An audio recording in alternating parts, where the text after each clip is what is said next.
Good afternoon. Welcome to day 6 of the iQFoil Youth and Junior European Championships here in beautiful sunny Embrun in France. My name is Sandy and I'm joined here in the booth by Mr. Rafferty Reid. Rafferty, talk us through what's going on. Cool, blimey. Now, this is the first really big international competition here for the iQFoil Youth and Junior class. And what a location it is. I mean, the European Championships, we've had a fair few days already. It's quite a long competition, actually, this one.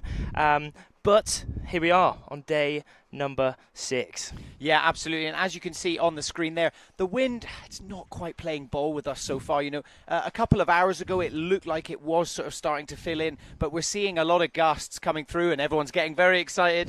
And then it really does kind of drop off. You know, there was talk of us actually moving a bit further down the lake, having an interesting conversation earlier with, you know, some of the locals. And they said, as you get down towards the town, towards Embrun town, I think the wind does pick up a little bit more, but sadly, you know, we did a bit of a mission down there, but yeah, so we are still kind of waiting for that wind to pick up. But we've had some good action in the last few days, haven't we? We certainly have had epic action the last 2 days. I mean, we've had racing every day, actually. I mean, all the riders have been getting on the water every day. There's been a bit of a mix, actually. One day we had like a lot of rain. I mean, everyone got absolutely soaked, slightly a bit more chilly, but the rest of the days it's just been dreamy. I mean, you can this is it just behind us, you can see, and it's so sunny. The sky's blue. There's some clouds around, but you know, most of the riders they're out in board shorts having a good time. But yeah, I mean, but as you said, yeah, it's been fairly light as well the past few days, and it's looking like we're going to get another light day here, just coming down the lake. But yeah, no, let's with that, let's have a look at the some of the highlights from yesterday. Day 5 of the European Championships has arrived, and this marks just past the halfway line of the competition. The race committee making their way out onto the course as they're starting to see the first few puffs of wind coming through the lake now. In all the competitors' heads will be a lot of pressure as we ever get closer to those medal races.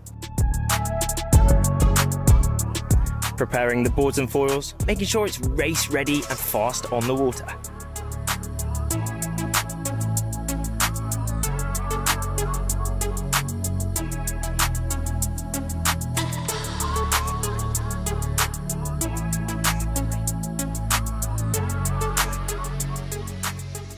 A long day, but a great day here on day 5. It was quite light overall, meaning that we went for slalom racing throughout, but it was amazing. All the spectators on the shore were absolutely loving it. They were almost going double the speed of the wind and putting in some very sharp maneuvers and great battles on the course. We now have the remaining 3 days of racing coming up, and also we do have that live stream tomorrow, so make sure you tune in to see all the action firsthand.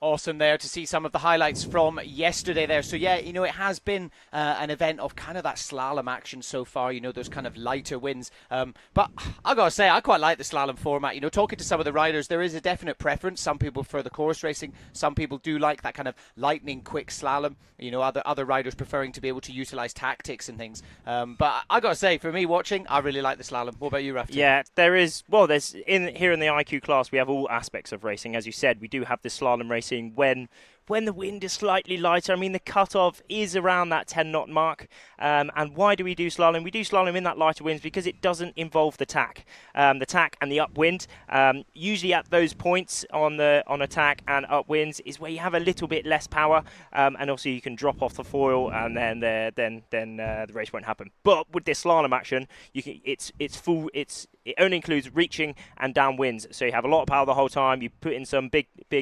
jibes, and you can keep flying throughout. But then also this course racing, you do have it in the slightly stronger winds, just because it adds a whole nother element to the racing. You know, there's a lot more.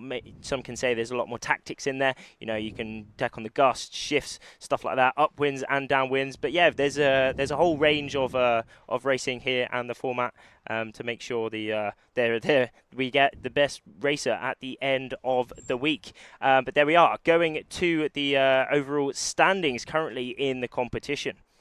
Yeah, let's take a little look at the standings so far. So looking at the under-19, so it's worth bearing in mind we're running various fleets here. So we're running the under-19s and the under-17s. So currently leading the under-19s, Leo Tomasini with a pretty dominant performance so far. Has competed in some of the larger events over the last year as well, and is really kind of making a statement. Italy 155 there. Moving down, Igor Lewinsky. Some Polish power there sitting in second place. You can see those points on the right-hand side there. As we move a little bit further down. So yeah, that is your top 12 riders there. So as you can see, that cut-off line under that 10th position. So it's the top 10 riders from each fleet that will be going through into Thursday's medal races. Indeed. One thing to note here, though, you can see so there are countries from all around the world here. It's not just the Europe competing at here. We saw some from Australia, America, all around the world competing at this European Championship. So the level is just absolutely through the roof. As we go to the current rankings for the under-19 woman in the lead, only 7 points. She is counting only first places. Medea Falcione absolutely having a stormer of a competition so far. And then in Nella Sadulkova in that second place position and finishing off that top three. We do have Katarina. Also, Darcy had a great day yesterday, moving up into fourth place overall. But yeah, as you said, there is that top 10 all looming for all these riders towards the end of the week. Yeah, absolutely. I mean, Medea Falcione having such a dominant performance so far. Really, really impressive as we take a look back down into the under-17s. So this is going down to the younger riders. Kilian Manhaval with a really great performance as well. I mean, look at the points there. Another super dominant performance. I believe here his brother's also competing here as well, as you said, Rafti, keeping it in the family. Indeed. Yeah, there's a lot of family members around here. I mean, we can see in iQFoil overall there are some brothers sister partnerships, some brothers, some sisters in there, like absolutely dominating this class. I mean, it certainly does run in the family a little bit, but then also with the teams, we've seen some really dominant teams around here. Some bigger teams than the others. Maria Rudowicz from Poland. There is a big Polish team currently at this competition, and it shows. I mean, Maria having a very good competition as well, leading by 18 points. Oh no!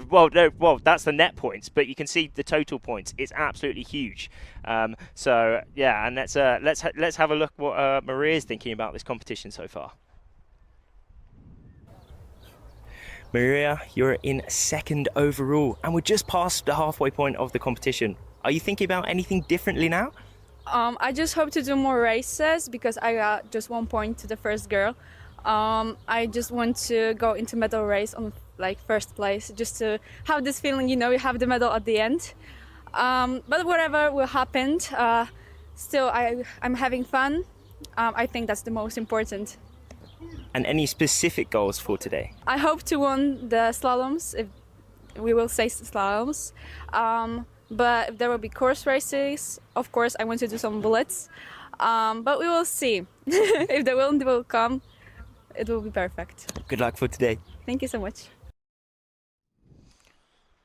As we heard, she was hoping for bullets, and bullets she did get. As we saw, she from the start of yesterday, she was in second, and now she has moved up into the lead. So no doubt she will be trying her very best to keep that lead. Yeah, absolutely. Classic case of manifesting, believing in it, and that's really cool to see, especially these younger athletes, already fostering that sort of belief. But as you can see, that is what we've got up live action at the moment. It does look like the wind is starting to fill in. Let's take a little look at what we've got on the forecast for the last few days of this event. So as you can see, we are on day 6 at the moment. So it's a pretty steady forecast, in terms of direction and strength. That kind of northeasterly, going in 8 to 12 knots. Sorry, southwesterly. I'm getting turned around here. 8 to 12 knots wind direction. Coming down that lake, it's kind of like a thermal wind. I was having an interesting chat earlier with Gonzalo, the class manager, and he said the first few days of the event, you almost had the Mistral coming up from Marseille, and that meant a lot stronger winds. But now we're into that sort of thermic effect. It's beautiful sunshine here, and yeah, throughout the day it slowly starts to build up. So that's what we're kind of seeing Yeah. as we move into the rest of it. Fingers crossed, as you can see, the last day, day 8, going into those medal series. Hopefully we're going to get a little bit of extra wind, because obviously the medal series, ideally, we like to run that America's Cup style course, incorporating that upwind mark. So yeah, fingers crossed we'll get the forecast in for that. Yeah, it's been tricky over the week so far. I mean, as you said, it is that kind of thermal enhanced wind with the sun, but it is around that limit of the slalom racing to the course racing, which makes a very tricky time for all the race committee, just making sure the best and most appropriate racing is the most appropriate racing is done for those conditions. And now on our screens at the minute, that is the race committee. That is the boat that marks one of the start line, and that's where all the racing is organised from, where the marks are put. And we can see some flags up on that boat. So you see that big white one on the front. That is signifying that we are doing the slalom iQFoil racing. In the middle, we see that number 2. That signifies to all the athletes what heat is done, because we have different heats on here. No, in the slalom racing, not everyone is in the same exact race, just to split everyone up so it's safe and fun. And also we see that the green iQFoil flag up on the boat. That tells all the riders that we are in sequence, we are inside the countdown. And another flag has just popped up. That is the black flag, telling that we are now in under 2 minutes before the start. And that you see that little orange one on the back. That is showing that is marking the exact point of the start line. For all the riders, so they can hit that start line on the gun at that 0-0 to make sure they can have the best start within their races. Yeah, absolutely. That start line, as you said, Rafferty, that's such an important part of the racing in general, but especially with the slalom, with this across the wind start, it's so important to get that timing exactly right, so that you've built up enough speed to be going as fast as you can as you cross, but also you don't want to cross early, because what does that mean for them? That means, well, in this instance, as we saw that black flag, that means you are disqualified. Yeah. So there's no room for error, really. I mean, you have to hit it first. If you're not first, then you can get covered by some of the other riders, get covered by the wind. But then if you push it too hard, you're out. Yeah. You are out. But this is a very tricky thing that all the riders have to master, because this is the European Championships. This is one of the most important competitions for all these riders throughout this year, and for sure we are coming into the last minute before the first start of the day. Yeah, absolutely. And as you can see, what will happen is, some of the riders will start to kind of come off the foil deliberately and sort of line themselves up so that they're far enough away that they can start to really build up enough of that speed so that they're fully up and flying as they cross that line. And it's easy to say, that it is a bit harsh with that instant disqualification, but it's so important that they try and cross the line, especially from a logistics side of things, of actually ensuring that we can continue running races, because obviously if someone does go over, we have to reset the clock and do that whole start countdown again. Certainly so. As you're seeing, the riders starting to put in some really big pumps, trying to get up on that foil. As we saw, it's around 9 knots, but I think it is a little less now, as one British rider storming that start, currently the only one, GBR 3197, that is indeed Milo Shaw, having the best start, the only foiler currently in this race, but he's still pumping as hard as he can just to make sure he can stay up on that foil. Yeah, absolutely. You can see the rest of the fleet, kind of not quite managing to get up onto the foil. And it looks like that is, I assume, a race cancellation, and they will kind of do a bit of a recall and bring the riders back and probably try and look to restart that clock. You can see, so this is the view upwind. You can see it's looking pretty light as well, isn't it, on the other side of the bridge, a bit further up. Yeah, it is. It is rather light, and we have had confirmation. We heard the double hoot on the course. No one's flying, and that race has been abandoned. You can see the checkered flag on the boat being raised very high. That is the November flag, showing and telling all the riders and the spectators that this race has been abandoned. No doubt just because of the wind. It just hasn't quite come through just enough. We did see Milo showing expertly how to foil in almost no wind. I mean, to some of the viewers on the screen, it might look like there's some puffs, as there's some ripples in the water, but this is a very, very long lake. So there's some few little chops coming up just to ripple up the water. But there is Milo, the only foiler in this first race of the day. Will he be happy that it's cancelled? Probably not, although we did see him drop off the foil halfway through that first reach, didn't we?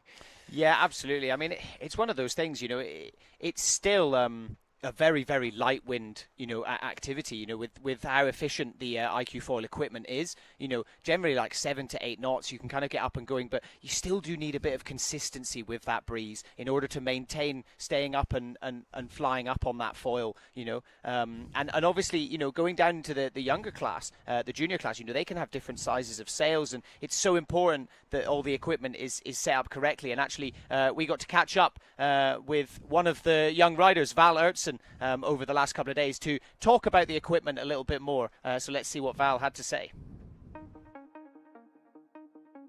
So for under 19 men, we are using all the same gear. So we have the 8.0 aluminum boom and the carbon foil with the aluminum fuselage and the white board. We have the opportunity to change on the foil some things and also on the sail. We can adjust the things to go faster. So on the foil, you have the front wing and the back wing, and on the back wing you have shims, and you can adjust them. It depends how much you weigh. If you really weigh small, then you use like a 0 on high wind, and if you're like a big guy, you use 0.5. And if it's a light wind, we probably use like +1 because you get better lift. The mast, it seems everything normal, you just put it in. But it's actually, you can adjust the angle of the mast. If you put a different angle, like put bigger angle, like the foil will just go more up, so the fuselage will be like more up. If you want lower angle, like the foil will go more down, That's it, because you cannot adjust anything on the front wing. Everybody's using the same board, but the only things we can adjust is the foot straps and the foot mast. If it's strong wing, you put it more in front because the board will go more down and the wind cannot push it up. And if it's light wind, yeah, you put it a little bit back, that the nose will go up and you have more lift. For the sail, we can adjust the boom, so how high is it? Like if you're small, you put it more down. For the downcoil, when it's light wind, you pull it less, that the sail can make a bigger shape, so you can get more wind and you can be much faster. So if we go downwind, we need more shape in the sail, that like it gets bigger and the more wind can come, so you just do like that and the sail gets more into the boom and it's more pressure like on the sail. But if we are going upwind, we need to pull the sail that it's more flat and it goes fast. Everybody has a little secret, but they don't want to tell you because you can be better than, or you can become better. Do you have any secrets? Of course I have, but I cannot tell them because they're a secret.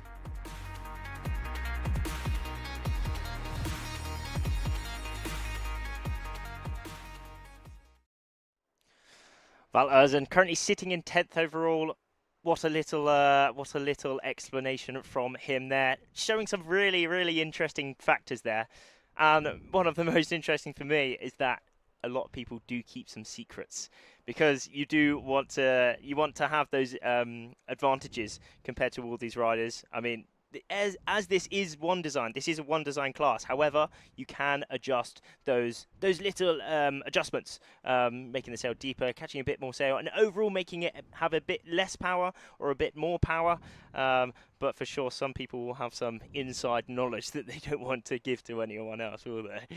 Yeah, for sure. But it's also really interesting to note as well, like the race crew, everything. There's an awful lot of inspections that happen around the gear. Yesterday I saw when everyone came in, they were like weighing the riders' harnesses when they were wet and things to make sure that people aren't carrying a bit of extra weight so they can get a bit more power, out of that sail and hold a bigger sail down a bit easier. So there's a lot of scrutiny around the equipment. So I'd be really intrigued to see these kind of secrets and know what they're doing, know what they're up to. It is a kind of one design. Everything's designed to be exactly the same. Obviously, as Val said, there's a huge amount of adjustment that you can do, but everything has to be up to standard, doesn't it? It certainly does. Yeah, you said, you touched on some of the people's being measured yesterday, making sure that they all comply to the rules. That was one thing. The harness weight. Yeah. A lot of these people are trying to get heavy for the stronger winds, because if you're a bit heavy, you can hold a bit more power.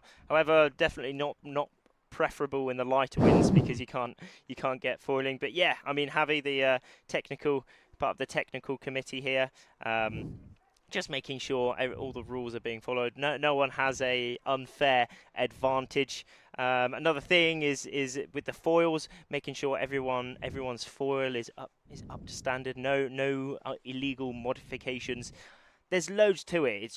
It's not just you go out, have a bit of fun, because everyone is, well, of course, everything is going out, have a bit of fun, but everyone's trying to win as well. Everyone is always trying to win, especially at this kind of high tier competition.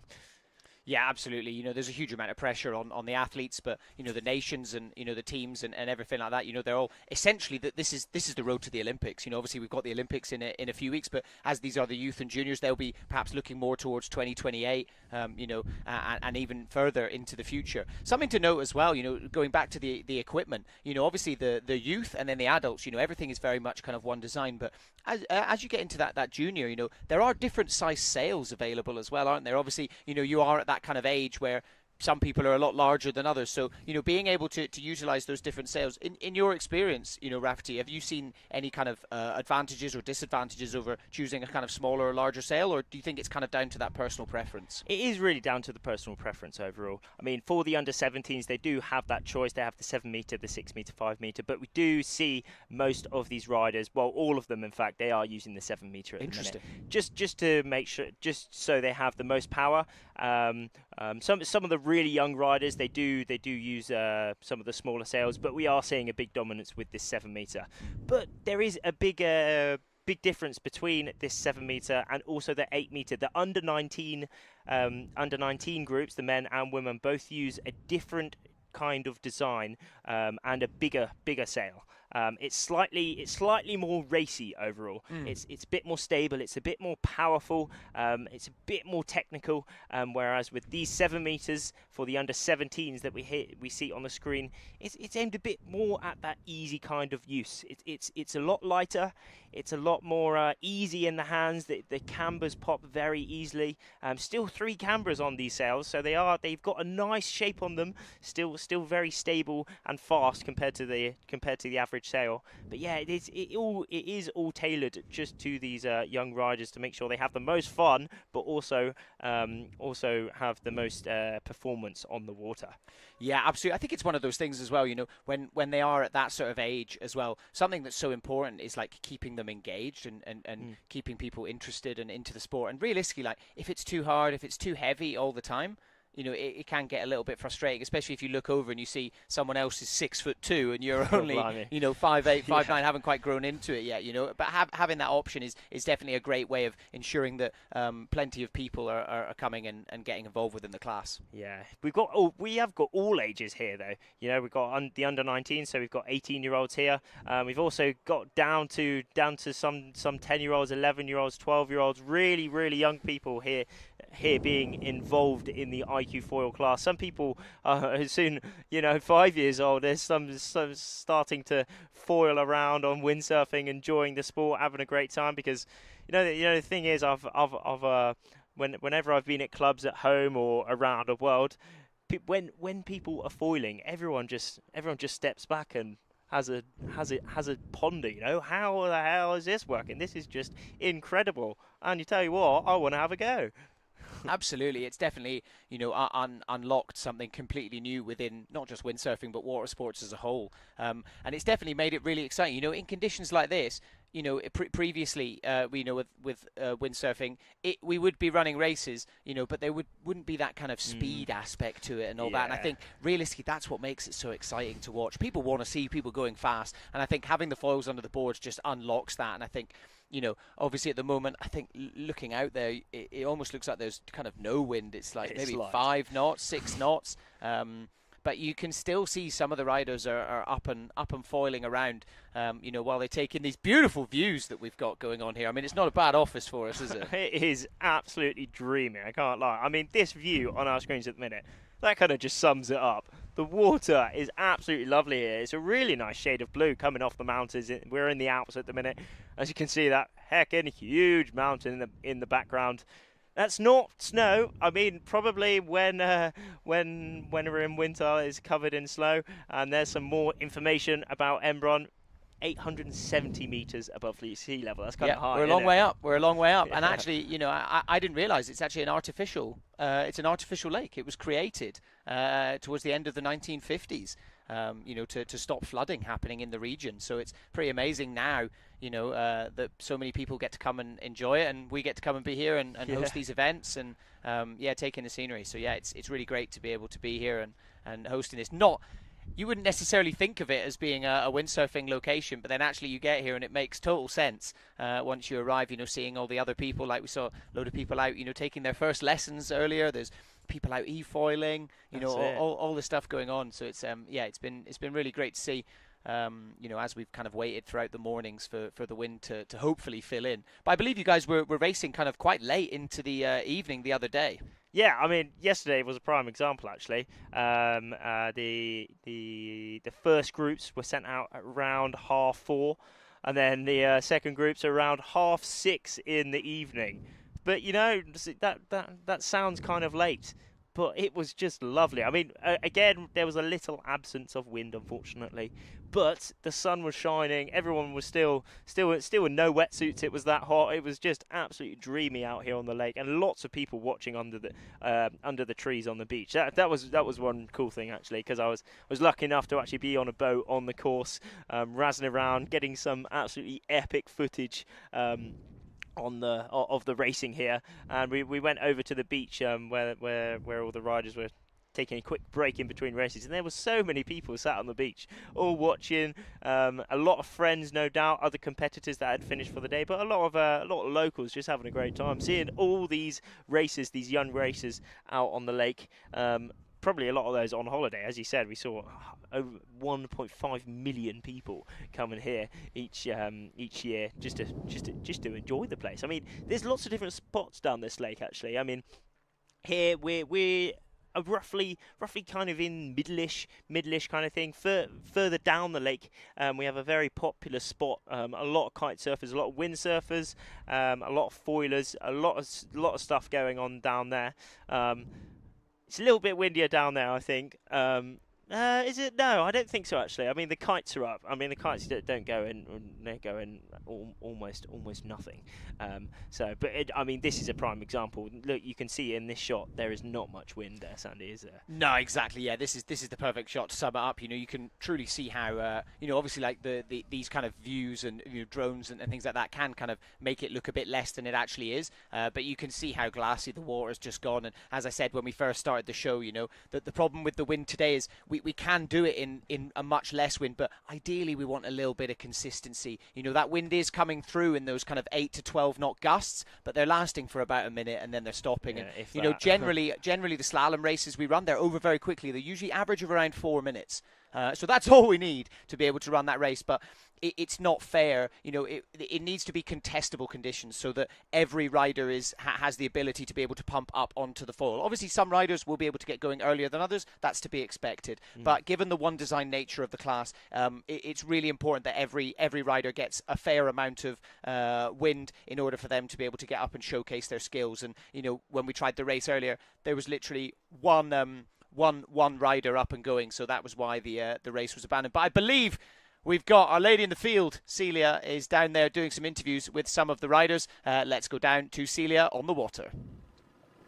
Yeah, we are just on the under 17th course. It's been a bit light, so they just tried to start, but it's been cancelled. But the wind is back up, the AP's down, and they're getting ready for the procedure as we speak. And we're excited to see these first races of the men's under 17 golf fleet.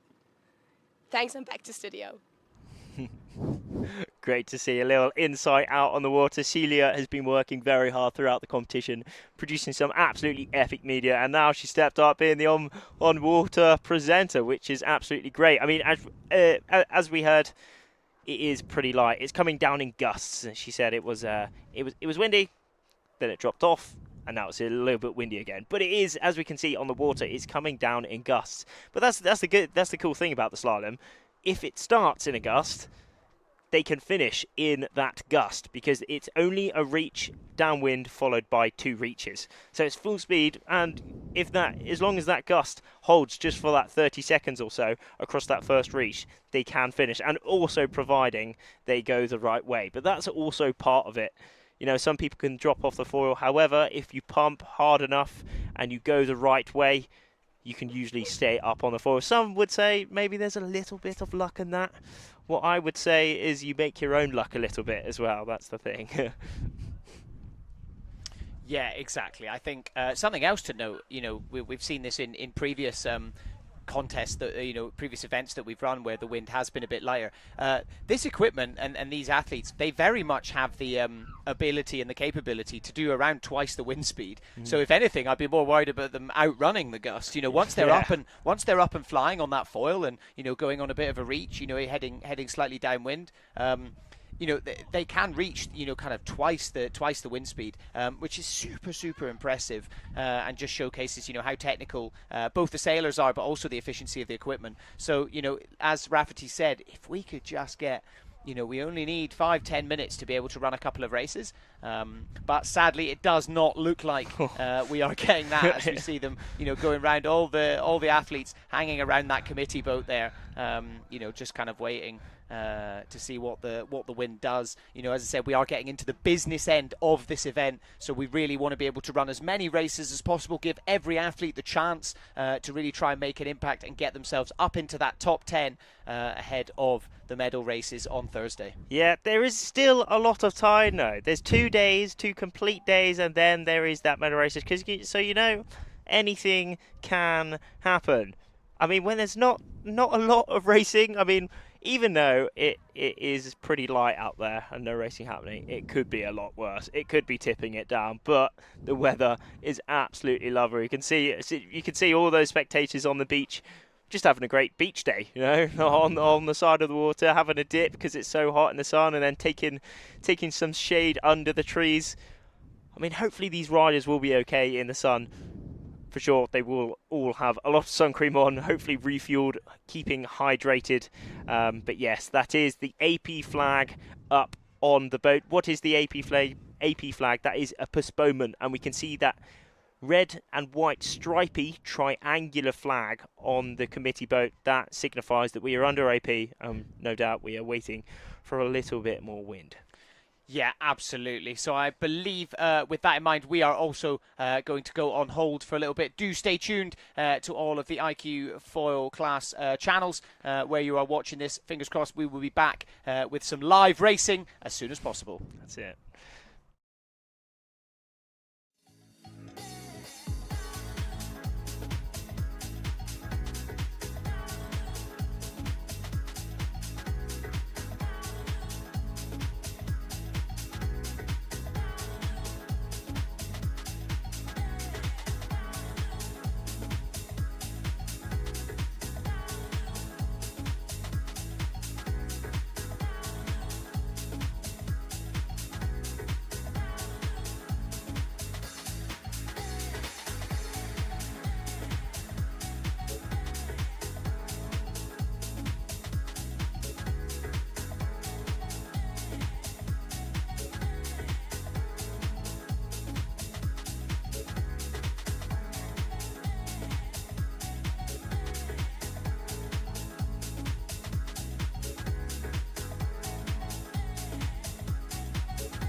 Okay, and we are back and racing, or getting ready to race, should I say. As you can see, looks like the wind has filled in a little bit. Actually, some cloud has started to come over, so hopefully that is going to bring a bit of breeze with it.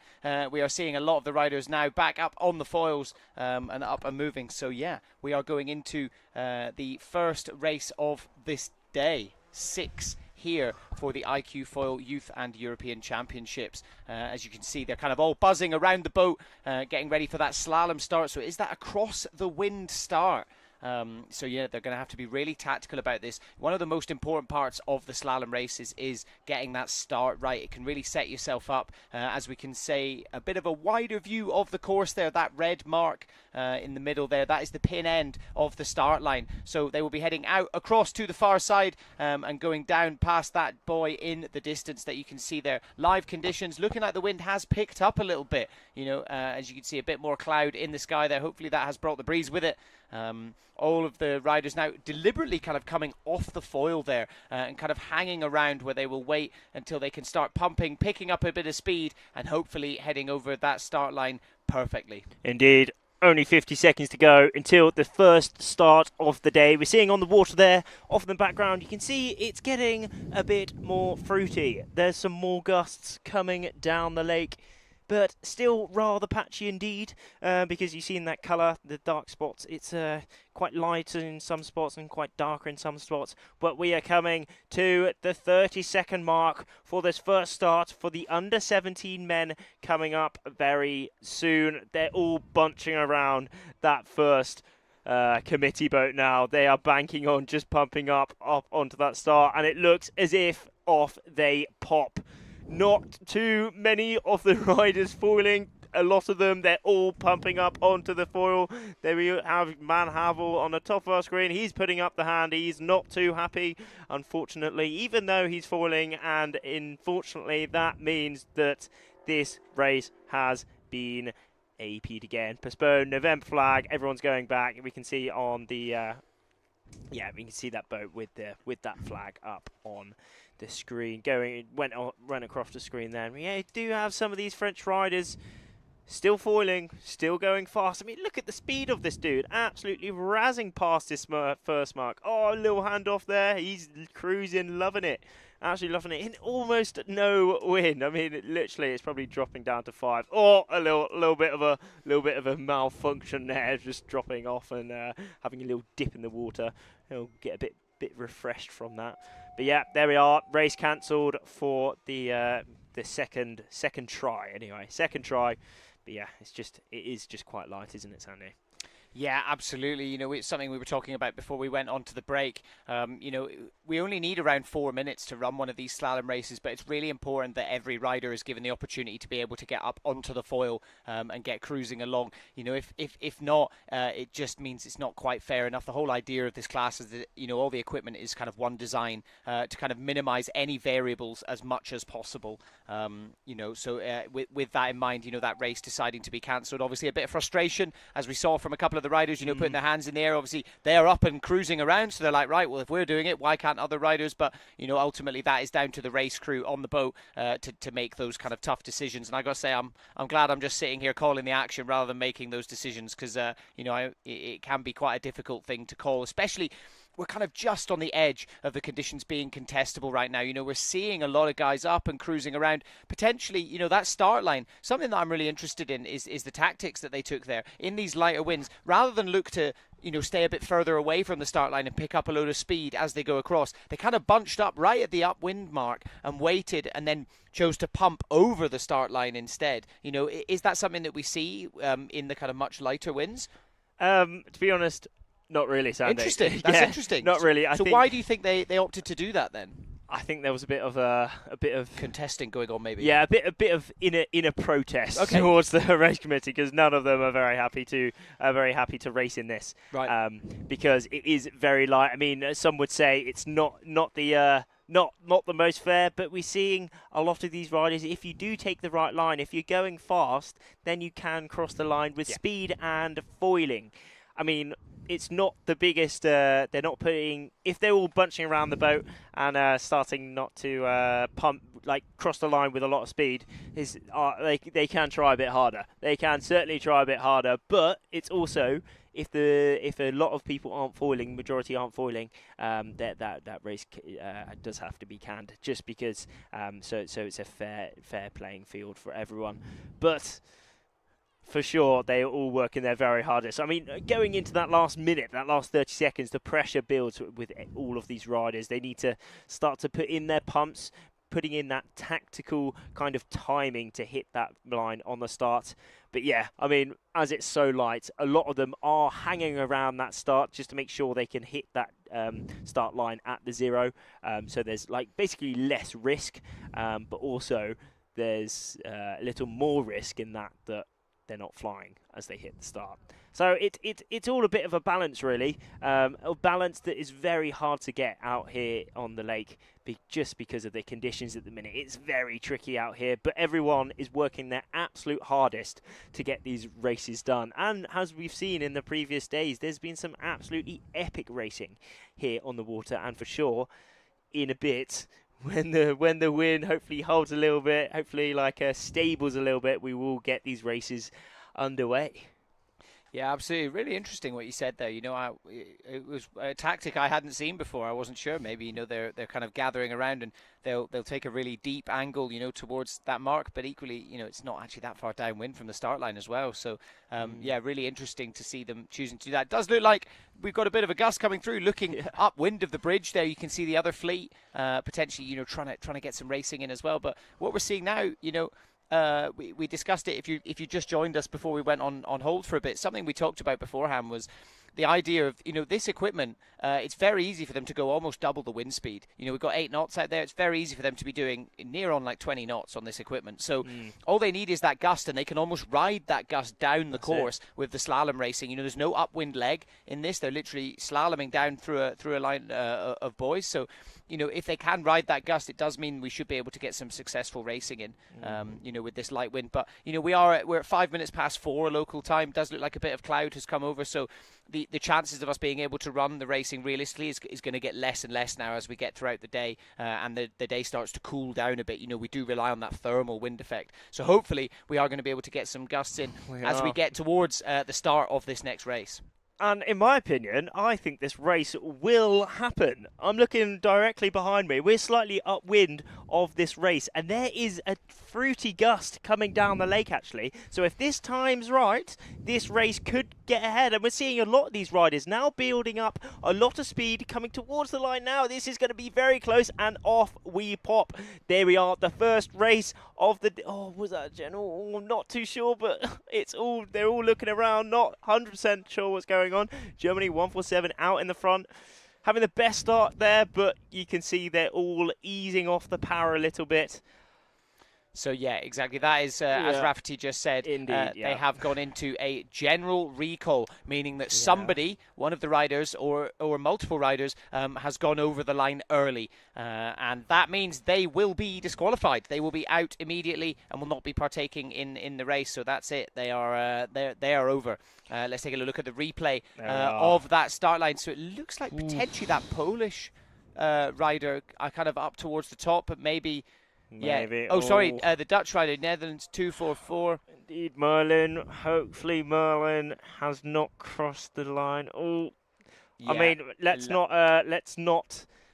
make any. Of course, yeah, we can't say from here. This is pure conjecture. But it does look pretty clear. One has slightly stuck out there, unfortunately. But Germany 747 having a bit of a best start there. Yeah.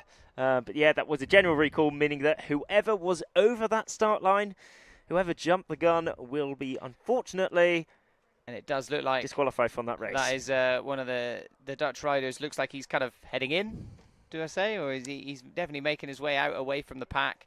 So potentially he's already been notified and will be making his way out of the way for the race. But yeah, as you can see, all the riders heading around just to get confirmation of who will be out, and then we will the clock will restart, and they will be looking to kind of reset and get the race back underway again. Yeah. I mean, Lanzarote earlier this year, I think we had like 4 or 5 general recalls in a row, for one of the races. And, especially as we get towards the medal series, everyone is pretty amped up.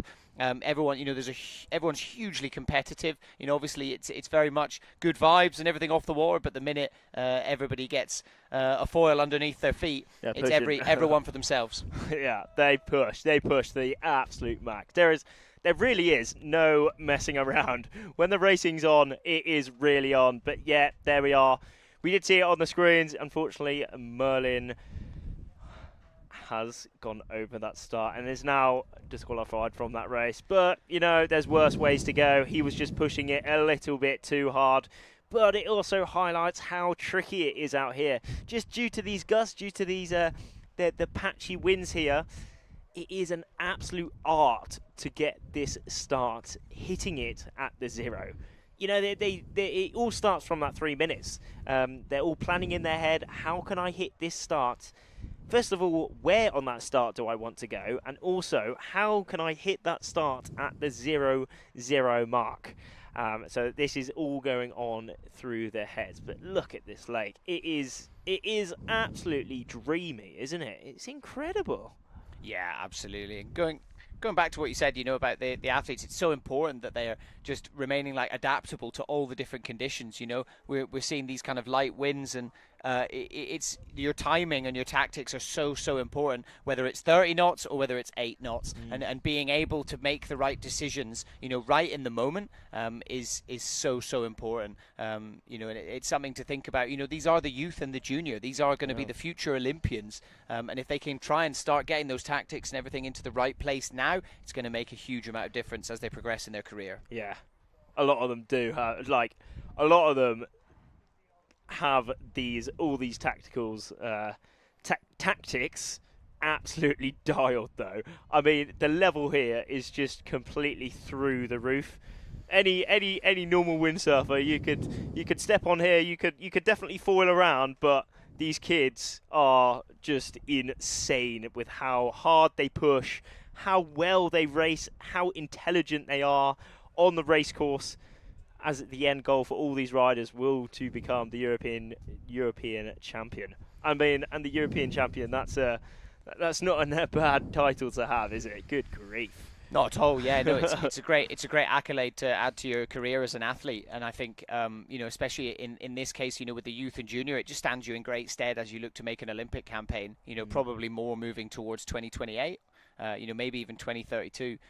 But building up to that, it's just such a great confidence booster to be able to come away from these kind of events with a good result, or even just knowing that you kind of tried your best, but made the best of it and made some good decisions. It's definitely a great way to go back into training mode after competition. That's it. I mean, here at the competition, there will be numerous national champions at this competition. I mean, for all these riders from around the world, this will be kind of a pinnacle competition. I mean, there's the European Championships and the World Championships and all the other continental championships, which are really the pinnacle competitions where all of these riders have prepared to make sure they can do the best in this competition. So the level, again, is just through the roof. And we're coming up to this first start being redone. Only 20 seconds to go now, under 20 seconds to go. A lot of these riders starting to foil. They're really trying to hit this start, foiling with as much speed as possible, but they will be having in the back of their heads, let's really try and not go over the start. Not too many foiling at the minute, but a few. I mean, there's 3 or 4, aren't there? I mean, we're seeing Milo in the middle there. We're also seeing France 1, 2, 4 in the monks of there, really pumping as hard as he can. That is David indeed. 4 riders currently falling in this race. It is, I mean, these riders are, these are the light wind specialists, I think, aren't they? We're seeing Milo Shaw through GBR 3097. He was falling in one of the previous races as well. but the rest are behind, aren't they? Yeah, absolutely. Interesting. Definitely look like a much more timid start line there. Maybe obviously the wind playing ball, but also potentially not looking to. They don't want a repeat of that general recall as well. They want to try and make the best of it. We're seeing as they are heading down round that first mark, Germany 747 currently up in the lead. So on the left-hand side of your screens, you are seeing the sail number and then the distance. So that is the distance from the leader. So Germany 747, you can see, has 0, putting a little bit of a lead between himself and France. 1124 in second, but it looks like, is the boat talking to them? Looks like he is tacking round. Potentially they will be abandoning this race as well. So despite quite a few of the riders managing to get up and foiling and make their way down past the first mark, as we've said multiple times, the importance of everybody else being able to get up and going is so important. To give everybody else, every athlete on the course, a fair chance. If only half the fleet are up and foiling and the other half are struggling to, that's not necessarily a fair race. So it kind of will be abandoned. Yeah, but we are seeing some of these riders behind. They are coming through, starting to foil. I mean, we saw Moritz Schleicher. He was leading by a fair little bit in that race, but unfortunately he did drop off the foil on that jibe. Maybe he's not leading anymore, but he will be pumping as hard as he can just to get back up onto that foil, maybe, and hopefully still lead that race. Go Moritz, but yeah, we're just waiting for confirmation as to whether they're still running that race. I mean, we're just looking out, aren't we? Moritz kind of stopped and and kind of turned round as if he was, heading back. So you almost thought it was kind of like over, yeah, almost. So but don't give up until it's actually over. That's the difficult thing, isn't it? What I was just saying earlier, making those tactical decisions. A lot of it comes down to racing experience. Of like, do you know what? We've started the race. I'm off to a flying start. I'm going to keep going. We can see the guys in the distance, making their way down. So I don't think this race has been cancelled. I think they're up and going. So a bit of an error there from Moritz there. That would be a bit frustrating for him. He had a really good lead and kind of took a look around, noticed he was by himself, and actually he was by himself. As we say that. It has been abandoned. Yeah. That is the flag up on the boat. See that real tall one of the race committee just hiring it, raising it to the sky. Do you wonder if they took Moritz's actions into account there? Seeing him turn round and things, and a bit of confusion there, or the judges aren't that lenient. They'll make a bit more of a decision by themselves. It's a tricky one. I mean, for sure that will be in the back of their heads. Yeah. However, they have to do it by the book. They have to see where on the course is there wind all throughout the course. Is there too less wind? If the wind drops below the limit, yes, they have to abandon it. And also all the riders dropping off the foil and stopping. That is a very good indication that the limit has been gone. Has been past the limit. So, yeah, that's a tricky one.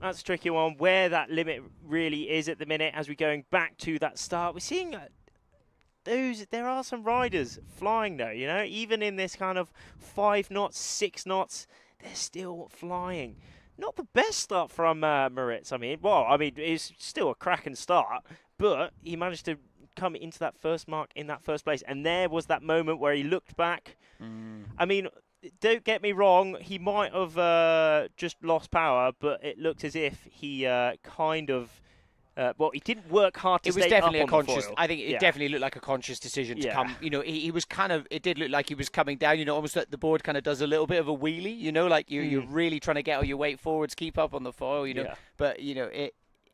Trying to keep that trim, but it definitely looked like a conscious decision of a look back and go, right, I'm going to stop here. And then he kind of almost like did a heli-tack round to kind of take a look at what was going on. As you see the live conditions there, the wind has dropped right down. It was kind of saying 12 to 14, now down to 7 to 9. So 7 is right on the edge of that contestable limit, really, isn't it? Ideally, usually around 8 knots is when competition will start. As soon as we hit around 10, 11, 12 knots, generally we potentially almost look to do some course racing if it's consistent enough. So usually anything under 10 knots, we will do the kind of slalom. That's it. So, that's why the decision was made to run the slalom today. Obviously the correct decision, but even then, the wind hasn't really filled in enough for us to be able to run that either. No, it hasn't. I mean, we did see 7 to 9 knots. I think that's a ambitious 7 to 9 knots. I think that's 7 to 9 knots in the gusts. Yes, I completely agree. Yeah. Maybe like 9 knots for 10 seconds here or there. If that, yeah. Yeah.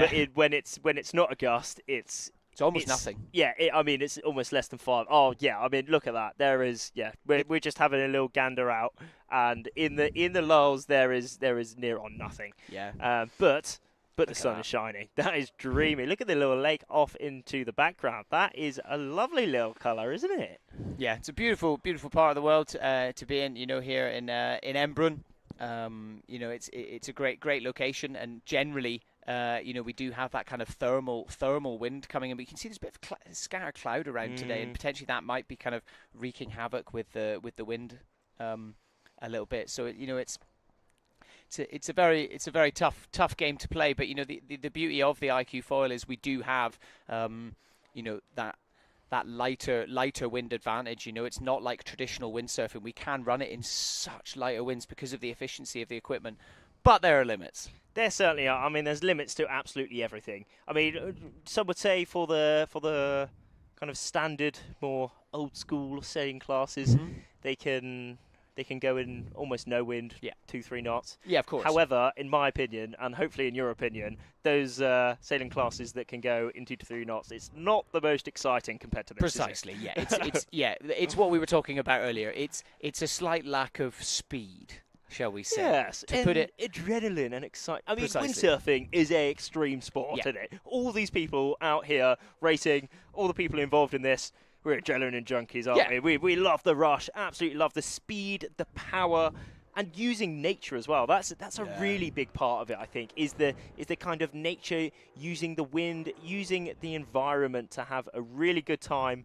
and just get that rush. And it's so amazing that all these kids as well are experiencing this amazing sport out here in Embrun for the European Championships. It is pretty sick, isn't it? Yeah, absolutely. I think it does make such a difference, and it just sets itself apart a little bit from other sailing classes. Seeing the kind of 60 riders, up and riding at the same time, going down the course, full tilt on the foil. It's something very exciting to see, and we have seen it, this week over the last few days. So let's take a little look at the highlights from yesterday. Day 5 of the European Championships has arrived, and this marks just past the halfway line of the competition. The race committee making their way out onto the course as they're starting to see the first few puffs of wind coming through the lake now. In all the competitors' heads will be a lot of pressure as we ever get closer to those medal races. Preparing the boards and foils, making sure it's race ready and fast on the water.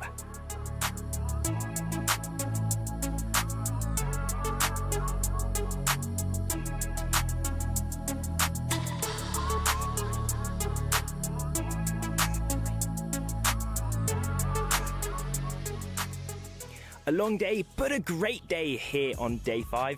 It was quite light overall, meaning that we went for slalom racing throughout, but it was amazing. All the spectators on the shore were absolutely loving it. They were almost going double the speed of the wind and putting in some very sharp maneuvers and great battles on the course. We now have the remaining 3 days of racing coming up, and also we do have that live stream tomorrow, so make sure you tune in to see all the action firsthand.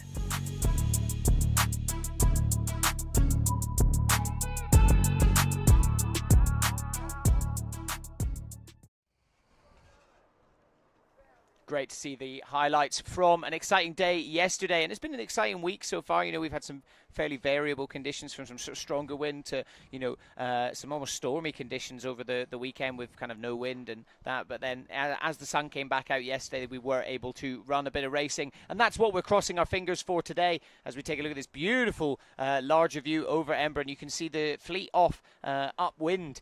Looks like they are up and moving. We are covering the fleet down on the other side of that bridge there, and as you can see, we've got about 3 minutes until the next start of this race. Not too much wind, but it's kind of coming through in gusts. And Rafferty, during the highlights, you said to me there, generally if they start in a gust, the race will finish. That's it. I mean, as we said before, in the slalom racing, it's only reaching and downwind. And if they can start in that gust, they can go through all that reach in the gust. They can when they head downwind, they do tend to stay in that gust if they make the correct tactical decisions. Because remember, these windsurfers, they can't go directly upwind or downwind. The fastest route is always diagonally to the wind, and on the reaching, that is perpendicular to the wind. That is kind of usually, in rough terms, the fastest point of sail, which is included in the slalom racing, so we can see the fastest racing out there. And here we have a good little touch to see. Let's go back to this under 17 course. We are now rerunning Heat 2. This is the third start, I think, isn't it? Maybe third or fourth, maybe something like that. Trying to get this race underway. This is the third and fourth start just because of the conditions, and also we did see an over early, a general recall, unfortunately. But the race committee, they're pushing, aren't they? They are trying their absolute best to get this racing underway.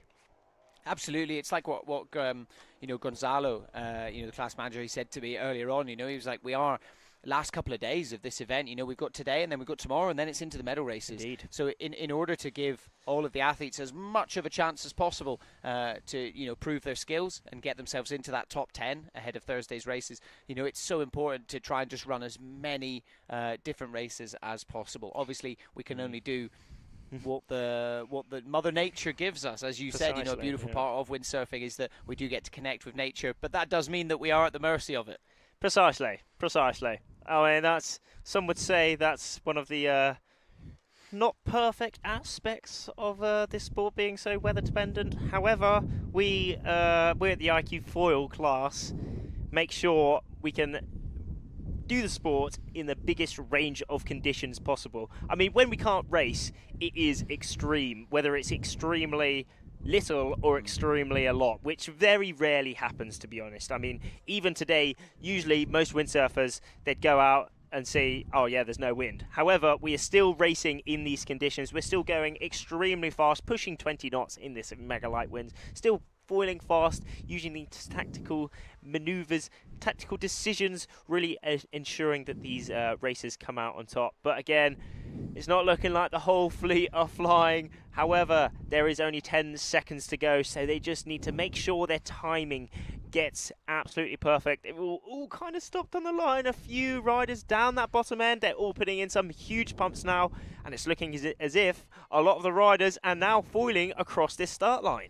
Perfect start there. Now, we heard the horn just in the background there, and straight away all the riders went straight into action, getting themselves up and onto the foil. And it looks like a much more consistent start here, as we are seeing the riders making their way towards that first mark. France 1-3-1-3 currently in the lead, but it looks like GBR 3197 heading right down towards him, taking a look at the live distance on the left-hand side of your screen there so that you can keep track of them. So Israel 610 as well, currently sitting in second place as we are heading round that first mark. So as Rafferty, you said earlier, you don't want to go too broad. There's a few tactical decisions to be made here, whether you stay on that course or you choose to jibe round early. All of the riders so far choosing to jibe round early and get themselves heading towards that next mark. Being a bit more across the wind, they're going to have a bit more speed, aren't they? That's it. I mean, it is all about angles. VMG, velocity made good overall. That is the balance between angle of the wind and speed. And if you can get that VMG perfect, you will be putting yourself in the best position possible. But also, as it's so gusty and patchy out here on the lake, they need to put in their maneuvers, put in their turns at exactly the right time so they can stay in that gust and keep their VMG high. Whereas, because obviously if you're in a bit of a light spot in the wind, your VMG isn't going to be that good compared to the others in the lead. However, it's looking like one of the French riders off into the edge of our screen, but no, it is indeed. Oh, maybe we have another French rider coming through, but there is their second mark.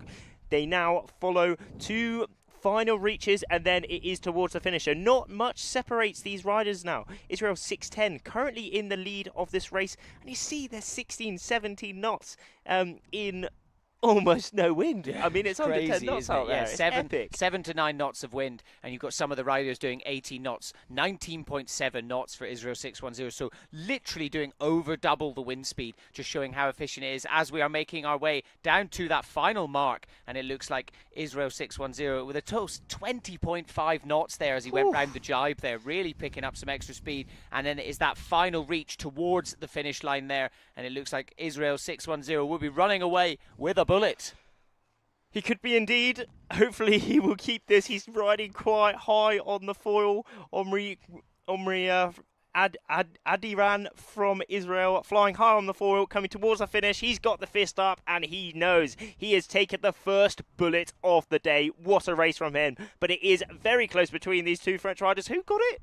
Ooh, it's Not tough to too say sure. from this angle. Yeah, but what we can say, they were following 17 to 18 knots of speed through that finish. Incredible speeds there for, I mean, any, you know, I imagine most of you watching are windsurfers yourselves, or, you know, potentially relatives of a windsurfer, so you've heard people talking about knots and how fast they're going and everything like that, but to see people doing double the wind speed in winds this light is incredibly impressive. You know, 20.5 knots Omri was going there at one point on that last jibe mark in 7 to 9 knots of wind. Yeah, and to be honest, it looked like he was cruising as well, wasn't He looked chilled. He looked so chilled. He was just loving it. Super high on the foil, just ensuring that there's not a lot of drag on that foil, the least amount of drag possible in the water, staying as high up on that foil as possible. And the rest of those riders in that first race of the day for the under 17 men coming towards the finish now. And there we did have those overall rankings just popped up, but there it was Omri leading that race and took the dub. But he will be very happy about this first race here on day number 6. For sure. I imagine most of them will just be happy that they managed to get out onto the racing course, get up and going. It's like what we said earlier, you know, that slalom race is a perfect example. Like, it is over so quickly. You know, they've got to make so many split-second decisions, especially around that first mark. We saw a bit of a split of the pack there. You know, the first half of them choosing to kind of jibe very, very early. Some of the other riders opting to stay on that other far side of the lake, head off towards that and then make a bit of a later jibe and then almost another one round the mark. So, you know, they may be making an extra transition, but they may have seen a little bit of a ley line, made life a little bit easier for themselves, maybe spotted a bit of a gust as we take a little bit of a recap at this heat. So Omri, Israel 610, the winner of the race, having a really good start, was definitely ahead of the pack, for a bit further down towards the bottom end, but definitely, you know, in that kind of contention immediately. And it just goes to show what we said earlier, if you can have a good start, it really does set you up so well because of the nature of the slalom races and then being over so quickly. It's really important that you're really on it with those start lines. And we are going in to that next race straight away, and here they are. It looks as if it is a good start. They're all scattered, all putting in some big pumps, just ensuring that they can get out on top. Because, you know, if you have a good start, if you round that mark in that first place, that will put you in a very good and confident position for the rest of the race. As we're seeing France 2-0-1, showing us how to do this perfectly. Obviously on their home turf, all of the French riders, so really looking to try and make a statement. You know, try and put in a really good performance as we're seeing them all pumping. Does look like the wind has dropped off a little bit, but taking this wider view, you can see everyone is very much still up on the foil. Kind of 3 or 4 riders a bit further up.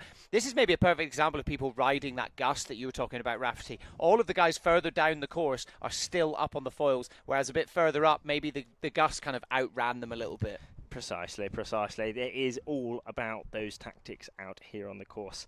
When the wind isn't that consistent, as we're seeing here, you do need to do everything perfectly. I mean, we're seeing that jibe there was an expertly done jibe in almost no wind. A lot of this group here banging that side of the shore.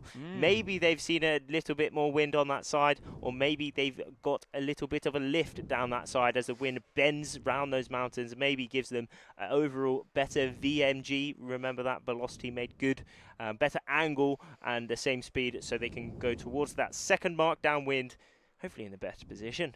Exactly, and something to note as well, what you just said there. You know, obviously this is a mountain location, very similar to Silvaplana, where we had the event last year, and we definitely saw that there, and people taking notice of the tactics of actually, you know, the wind can bend as you get towards the other side. As you get towards either side of the lake, the wind can give you a bit of a shift, and potentially means that you can stay a little bit further across the wind. But also, it looked like we saw there, it's important to note, once the riders are up on the foil, you know, they very much get into that apparent wind, and they don't need a huge amount of power to kind of keep themselves up on that foil. And it almost looked like they're kind of riding the foil a little bit, just as much as using the sail in order to kind of keep themselves going.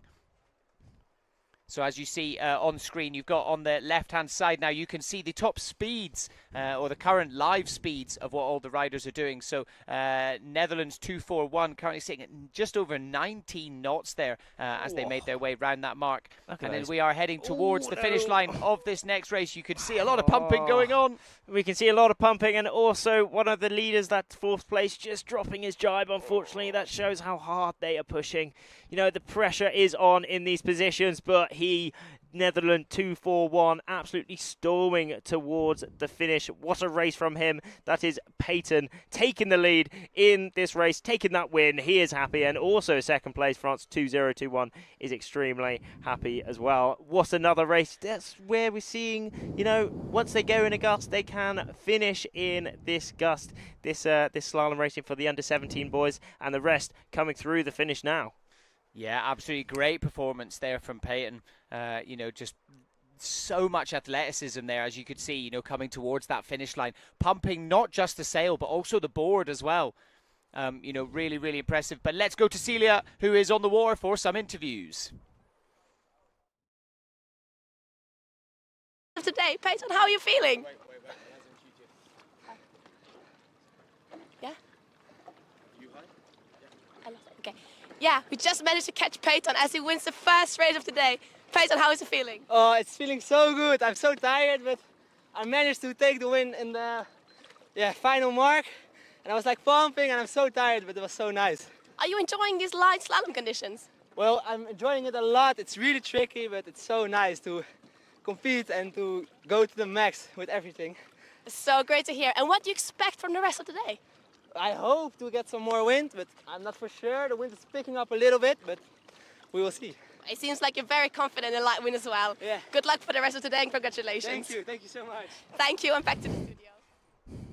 He was happy, wasn't he? He was very happy to take the win in his first race of the day.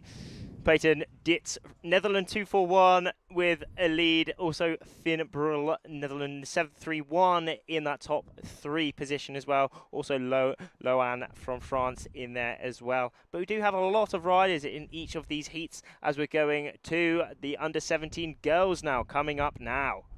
Yeah, over to the women's fleet. It looks like we are just getting towards that start line, and there's the horn and all the riders heading over. It looks like a good start, but you never know, do you? So it looks like so, but Poland it is 71. Maria in that yellow bib, looking pretty sketch on the foil. Had a little bit of a moment there. Her back foot is out of the strap, so maybe there is a little bit of wind here. And she is absolutely cranking down this first reach. Cool, blimey, looks as if she's going a fair bit faster compared to her competitors. And no doubt she will be maybe a little bit faster, as she is wearing that yellow bib, meaning that she has come into today in that first place position, and she's currently leading this race as well. Hopefully she will be able to secure this lead in the race as well. Absolutely. You can see there her choosing to take a little bit of a different tactic to some of the other riders right behind her who opted to jibe a little bit earlier. You could see there just before she went round the mark, if you missed the equipment chat earlier with Val, you know, really letting off that outhaul, getting a much deeper profile into the sail so that it really fills with wind, especially as they make their way downwind. Obviously for heading upwind, they will do the opposite. They will crank that outhaul on, flatten out the sail to be able to get as much wind going through it as possible. So yeah, you know, really, really maximizing the equipment and how they can adapt that as they make their way down the course. But it is looking like Israel 207. That is Maya Dori. Maybe made the correct decision going the other side of the course compared to Maria. It will all be told to us when they converge down at that bottom mark, though. Looks as if Maria on our screens at the minute maybe in a little bit of a gust here. And it is indeed Poland 1-1-4. Sevilla taking the lead in this race so far. God blimey. So it does maybe Maria, a bit of a tactical error there. Should have gone for that jibe a little bit earlier. But incidentally, in the races previously, we saw the riders who chose to stay on that far side of the lake a little bit longer were having a lot of success. So she may have looked at that, but again, the wind shifts, the wind change ever so slightly, so you just never know. That's it's so important to just remain in the moment and look around you. Don't necessarily look at what people did in previous races. You don't want to look around at what other people are doing too much. You've got to make the decision for yourself. Yeah, but it is actually Maria. She's still in the lead. Poland 71 with that yellow bib. It is Poland 71 in the lead, actually. She still held a lead in this race. The leaderboard isn't quite right, but it is Maria still in this lead of the race. Poland 1-1-4, if that's correct, is just behind her Polish teammate. But Maria putting in some big pumps just to seal her lead within this race. Looking a little bit back to her teammate, but it is Maria coming towards the finish. Now adding yet another dub, another first place in her scorecard. That was a close finish there. Two teammates, but really bearing down on each other there, looking like there was going to be a potential change of the leadership there. A bit of a difficult one there, to kind of tell, with the leadership of who was in the race. But yeah, it looks like Maria taking another win, as you said. Indeed. But we are going straight back to another start here on the course, here on the lake, as we go into a little replay of that start for the under-17 women.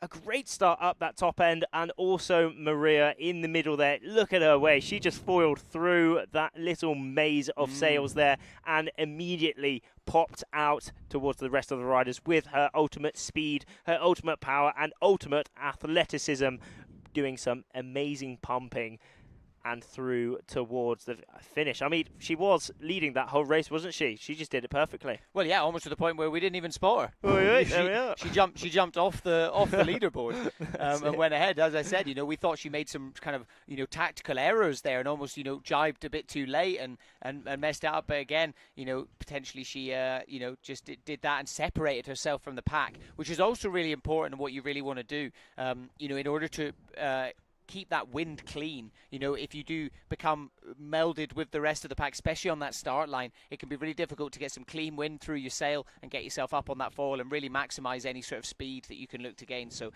the more you can separate yourself from them, the cleaner the wind is going to be and the faster you're going to go. Certainly. Coming up to the next start. Not many foiling, no, are they? No. They're all bunching around that committee boat again. Maybe a bit of a lull coming through here. Hopefully not. Hopefully we will get this race underway. This is the next heat, the heat 2 for the under-17 women. Coming off. Not many are foiling now, are they? Hopefully no, we get not this many race are foiling. underway. And a little update there for those of you wondering about the last race. Maria's tracker stopped working, so that was why we lost her on the leaderboard, and that was why there was a bit of confusion as to where she was. And in actual fact, she was leading the race the entire time. But yeah, she really dipped off that top 10. So yeah, that was why. So every rider has like a tracker attached to them, so that you can follow along at home, but just so that the race committee as well can kind of follow along. And for things like if there is a false start, a recall or anything like that, they can sort of consult that as well. Yeah, I mean that's the thing at the minute. These trackers are really, really great to see how all the riders are doing on the course. I mean, some might say, why can't we use them for protests, for any important decision making? Maybe there was a rule break, and maybe we can see on the trackers what happened. And also, as you said there, a little bit on the start as well. However, we can't rely on these trackers at the minute, just because they're not they're not foolproof. No, exactly. They're very, very accurate, but when you're thinking about these starts, it can sometimes be, literally tens of centimetres, under a metre, which can be the difference between someone having the best start of the group or being disqualified from the race. So it's a bit of an important decision. That's why there are so many people on that committee boat. a lot of committee crew on that boat doing different roles. There will be a line, someone judging the line, picking out who was up on that. Who was good, maybe someone was over the line, and also whoever is calling that line, they also film it just to make sure if there is any queries, that any queries are squashed. Exactly, yeah. Exactly. It wants to, every aspect of it needs to be as foolproof as possible. So yeah, it's really important. It looks like they're kind of thinking about the flags here. It wouldn't surprise me if they kind of postpone this one and reset it, because yeah, it does look like the wind has dropped off a little bit. It's quite up and down though, isn't it? Definitely, absolutely is up and down. We've just managed to get through 3 races there, pretty perfectly. Everybody up and foiling, the entire time. But it does look like, we're potentially hit a little bit of a lull there. Taking a look, there are people moving around. People are up and foiling. There's definitely a bit of breeze around, but it's just that consistency that we're looking for. It doesn't seem like the strength has come in a little bit. To hit that start with speed and accuracy. Yeah, absolutely. Accuracy is such a great point. You just touched on it. When we were discussing the trackers and the way that they kind of measure that, it's so important that you just get that absolutely bang on to ensure that you're kind of crossing right at that perfect time, but literally centimeters over, and that's it. It's over. You're going back to the beach. That's it. Yeah. That's why a lot of these riders are taking it a little bit chill. Yeah. A little bit more chill, a little bit more risk-free. But some of the riders who are risking it a bit more, that can pay more, but also it can pay less. But we're seeing Martina coming in with a lot of speed there. Oh, had to kind of snake her way around a few people there. Definitely went over, but look, just streets ahead of everyone else, managing to just get that little gust and then a few pumps. It really does showcase the athleticism when the wind is this light. They've got to work so hard. We've seen it definitely in that kind of last reach towards the finish line in every race. Whether it's a bit of a drag race or they're just still out there by themselves, it's still such a performance to be able to pump the sail and the foil in unison to keep their speed up. Exactly. I mean, that was a nice little story. Well, what's the word for a little story? Well, anyway, that was a little story what we've seen Martina done in this race at the minute. Before, at that 2-minute mark, we did see her cruise off away from the start with a bit of speed, staying foiling, and then hitting at that gun. She came back, still foiling with that speed. And that has put her in such a good position, and she's currently leading this race by a fair bit. But we do have Poland. Can't quite make out the number. Could that be 416? Possibly 416. That is indeed Ava in that second place position. Could it be? She's putting in a jibe now, just dropping off the foil a little bit, but still bumping to stay up onto the foil. But Martina currently leading this race by a healthy lead here. Yeah, and you can see once they're up and going, like all of the athletes are now up and foiling. It's just that sort of start line. I think, as you said, they're just being a little bit more timid with it. They really want to try and avoid that recall. Martina Mantovani, you can see they're 15 years of age, has been in the medal race series 3 times before, has finished an event in second, so she's currently sitting in second. She's going to really want to look to get herself up into that first place, isn't she? She certainly will. I mean, that's one thing about all these competitors. They might have some history of doing extremely well, so they can put a bit more pressure on themselves to go even better. And when you've been second, there's only one place better that you can actually be, it's actually a really, really tricky position to be, because the amount of pressure that you put on yourself is hard. But I mean, Martina's just making light work of it. She's really leading out, harnessing the power of that wind, transferring it into the foil and putting it into the speed. How is a final jibe here in the slalom race? It's looking safe.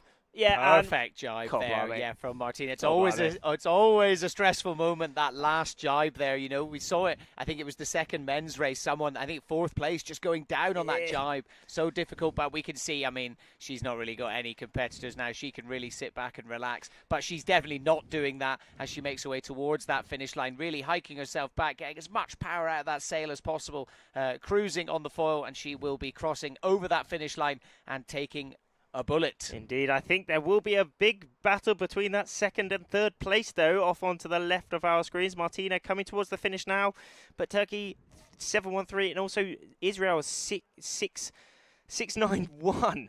Indeed, this is a little... Well, it was a tight battle on that final jibe, but it looks as if Turkey 7-1-3 Delphine made the better jibe and having a pretty easy second place in that.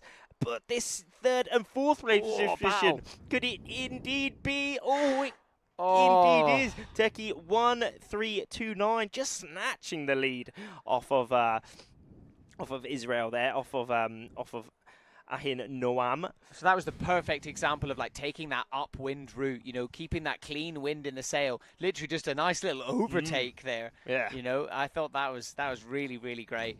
Sneaky. Yeah, bit of drama, bit of sneakiness. Yeah, a bit of drama to finish off that race. But I mean, Martina, just such a clear lead the whole time. You can see how far away she was from the rest of the pack. You know, making truly light work of this final jibe here. Absolutely textbook. Stayed up on the foil, couple of pumps, and she was settled in to head on that final reach towards the finish line. Really, really impressive performance there from Martina. Indeed. Also looked like Evelyn Clark had a good race in there. She was in that kind of top 10. Yeah, as a top 10 position for Evelyn Clark. Great race from her. GBR 385, and also, but there was those two.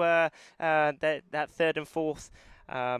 A little bit of humdingery going on there. Also, Hamasana Simon in that top 10 position, 7th place. Great race from her, but yeah, as we said, Martina, what a race. But you know where that all started from? It started from the start. Just because she timed it perfectly and she had the best kind of tactics coming towards that start. For sure. Yeah, will the others wanting to do the same?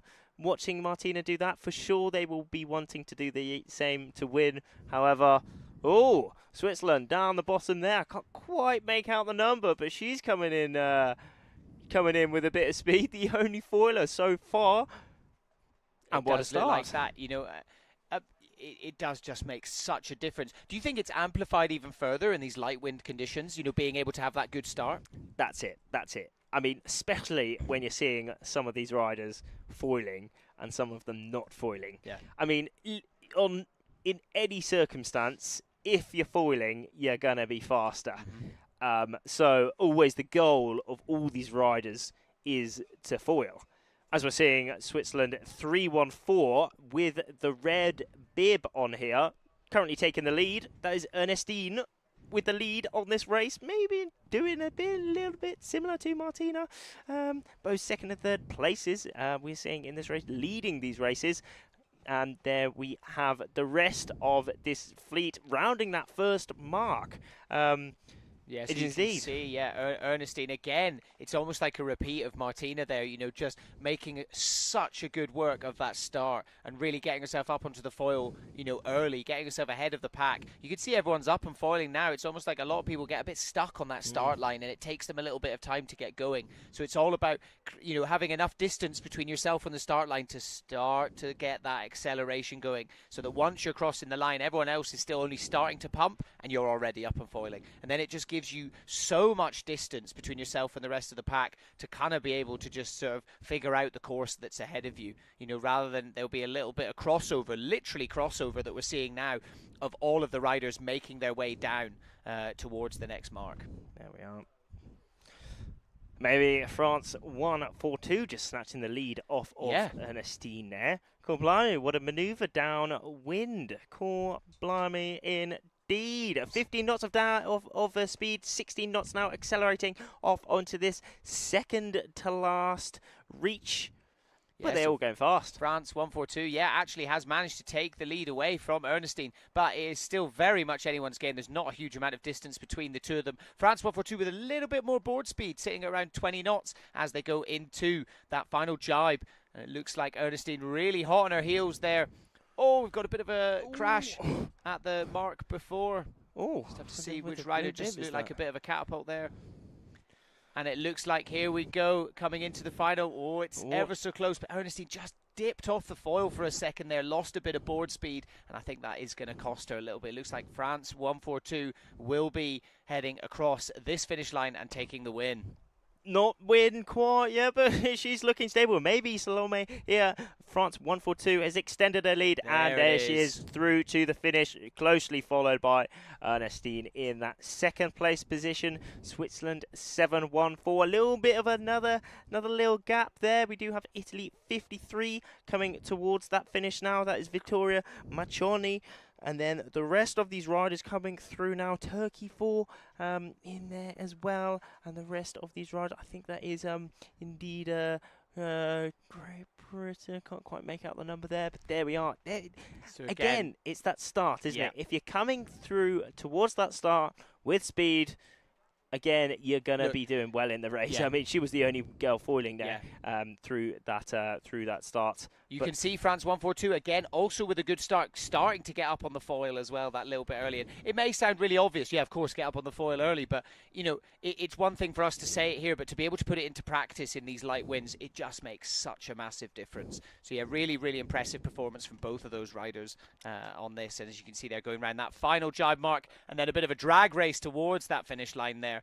Ernestine just kind of dipping down off the foil a bit as they came round the jibe mark, and I think that just cost her that bit of board speed. But still really impressive, second place. Certainly so. So as we saw, those top two positions there. Also Vittoria taking that third spot. Parla in that fourth spot. Sophie Clark in that fifth place position. What a race there. GBR 384. Marta Valente, sixth place. And then the rest finishing off that top 10 in that 10th place. We did have Berta.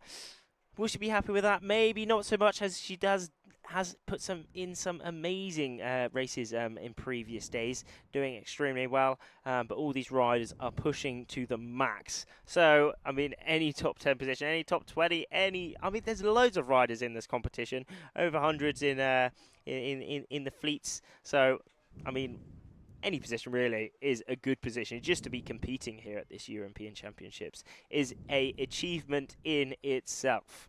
Yeah, absolutely. As we see the start of the next race, I think, are we back onto the men's now? I think so. We are back onto the under-17 men's, and it looks like Latvia 83 has had a really good start straight off, out of the blocks, up onto the foil. Is it Viljams. Viljams. I'm not sure if we've pronounced we may have that said right. that wrong. Yeah, Viljams. Yeah. But he is straight off up to a really good start as he makes his way towards the first mark. You can see a lot of the other riders are up and foiling. Does look like the wind has, I don't want to jinx it, but it does look like it has started to kind of settle in a little bit. I think it's definitely still very much at the lighter end of the scale. It is, yeah. But we are definitely seeing all the riders managing to, kind of stay up on that foil and get going quite nicely. Viljams there, you can see, opting to head off into the distance a little bit, whereas a couple of riders choosing to turn round straight away. You could see potentially he's looking back there thinking, I've made a mistake here. Oh, look how light it is here, though. Viljams at Latvia 83 putting in some really big pumps just to make sure he can stay up on the foil here. I mean, he's foiled past some people who aren't foiling, so it will all come down to this jibe. He is really struggling for power here, though. Hopefully he can foil through. Not quite. How hard will he pump to stay back up on that foil? How's this jibe? Oh, no! Something went wrong there, didn't it? Looked like he adjusted his equipment, or maybe he was still hooked into his harness, maybe. It looked like he kind of tried to push the lines out away from the hook there as he went into the jibe. I'm sure many windsurfers out there will know that feeling. It's not a good feeling, is it? It's like, not a good feeling. Oh, God, I can't do anything. Yeah, and you get a bit stuck. So potentially it looked like he got a bit stuck there on his harness lines. I'm not too sure, but going down on that jibe there does look like, as I just said, that the wind looked like it was being a bit more consistent. We are experiencing a bit of a lull. Most guys have come off the foil. I'm not saying that again. It does look like come off the foil a little bit, but with most of the athletes halfway around the course, interesting to see what the race committee decide to do. They may wish to kind of see out the rest of this race, but obviously if everyone comes off, they may look to abandon it. But also look at the leaders, they will be wanting to keep this race going as much as they can, and they'll be working as hard as they can to stay up on that foil. There is definitely a little bit of breeze out there. Yeah, you just need to stay in the breeze. That's the hard thing about these riders. I mean, some would say there's a little bit of luck in that, but that's all about the racing. You need to read the wind. You need to read the trends, read the relations compared to the land, compared to the environment, just to stay in the wind and stay in the optimal position so you can finish these races in first place. I mean, that's the thing. Espana 6, 7, 8 currently leading this race, coming through to that mark, that final mark now. A little bit of a touchdown as well. Yeah, Still holding some speed though, so you know he can get up onto that foil hopefully. Ooh. Yeah, absolutely. It does look like the wind maybe, you know, has come back in. There's a lot of pumping going on. Again, just showcasing the athleticism. They're kind of just almost on the foil. Yeah, Spain 6, 7, 8 now back up and riding, and he will be cruising down towards I think that final mark. They got one more mark to go of this race, so you can see, you know, because they sort of all came off the foils, but everyone behind now also up and flying as well. So yeah, definitely riding this gust down the lake. It's so light though. Gosh, it look at really the water. is extremely light. I mean, you can see on the water there's some dark patches off onto the middle right of the screen. That's a little gust there, but we're seeing Spain at 6, 7, 8 at the minute. Yeah. How is this jibe? Nice Oh, jibe. yes, lovely from Gonzalo. An Just absolute great jibe in less than 10 knots yeah, there. it's crazy. Way Managing less. to stay up on the foil in less than 10 knots, super impressive performance there. You know, So- that last jibe, that's really where the pressure comes on, isn't it? It's the last transition of the race. You know, it is where everything can be undone. You really want to kind of play it cool, but also you've got to be aggressive enough to come round with plenty of speed. Certainly, but it is Gonzalo coming towards the finish. 17 knots of speed. He's cruising and he is happy to Yeah, take nice the little- win in this race, followed by France 227. That is indeed Jules taking the lead, taking a second place. He will be extremely happy as well. And then Netherlands 244 also in there as well. That's Merlin from earlier on. He got disqualified from the first race. So yeah, again, looking to make a bit of a statement and really managing to do it there, you know, taking a third place. Really impressive there. Coming round, and we could see the rest of the fleet coming and jibing round that bottom pin end of the finish line. Ooh, bit of a breach there of one of the foils. Let's take a little look at the replay. So you can see great performance there from a few of the riders managing to cross that line in time and up on the foil. You know, it paid off really nicely for Gonzalo. He was one of the 3 riders that straight away got up and going. And then he is the one that opted. Oh, no, it's not. I was going to say he's the one that opted to change it a little bit early. Yeah, you can see there. I think that was, you know, potentially getting caught in the harness lines a little bit and just going down. He nearly lost it all here, Gonzalo, though, didn't he? Yeah, He nearly really lost it nearly. all. That was, I mean, he really touched out on that jibe. Yeah. But he put in the work. He put in the pumps to make it back up onto the foil. And so he did all the way towards the finish. He's happy, taking the lead, taking a win in this slalom race here on day 6. Whoa, he's really happy. A jump there, yeah, you know, taking a great win. It's always a good feeling, and it's really nice to be able to see that emotion coming out. And I imagine it's been quite a long day for these guys as well. You know, they've been waiting around, you know, to get up and get racing. You know, we are into the business end of the event now. We've got one full day of competition left for the entire fleet of riders before we go into the medal series on Thursday. So, you know, it really is crunch time now. So to be able to take a win in any race is always going to be a really big moment. There we are, and we've just got a bit of information that the AP is up on the boat.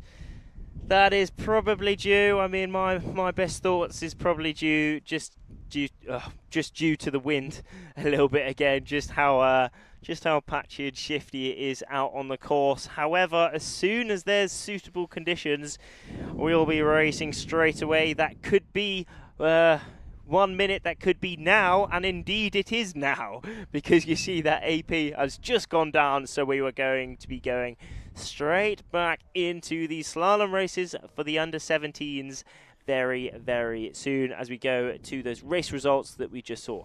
Yeah, absolutely. Taking a little look at the race results of the last race we just saw. So yeah, Gonzalo Ruiz Mendez coming in first place. Merlin Boswick in third place there. So he was the one who went over the line early, I believe, in the first race of the day. So was disqualified from that race, but making a bit of a comeback here and taking away a podium position, coming off in third place. And, you know, hopefully that's going to be a bit of a return to form for him, and he'll be able to shake off that disqualification. You know, in terms of like mindset, that can be really, really difficult. The last thing you want to do is get caught up in your own head, you know, when you do have a negative experience. And it's really important that you can try have a positive one, reset the brain, and hopefully that's exactly what Merlin's been able to do with this third place.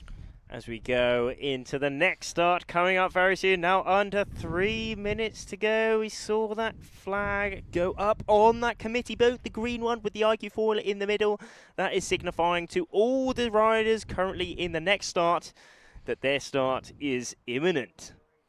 Yeah, and then taking a bit of a zoomed out view there of beautiful Lake Embrun, you can see a bit of the course there. So you can see the committee boat in the middle, slowly towards the right hand side of the screen. They will make their way over to that yellow mark on the left hand side of your screen before heading right down the lake towards that one. It's more kind of in the middle of the screen, I think. You can just about see it and before, you know, heading back across towards that finish line. So yeah, really, really exciting course. It's a narrow lake, isn't it? You know, there's not a huge amount of room for error, and it's really important that they take advantage of, you know, any kind of shifts or lifts that they can get, you know, towards the other side of the lake. It was something we definitely saw in Silverplana last year. You know, as they headed over to the other side of the lake, they sometimes got a bit of a lift, a bit of a boost, you know, towards that next mark. So, you know, making those tactical decisions is really important. Now that we've been able to run a few races, it wouldn't surprise me if, you know, some of the athletes almost head back into the shore a little bit, have a bit of a chat with the coaches, take a look at what the coaches may have noticed going on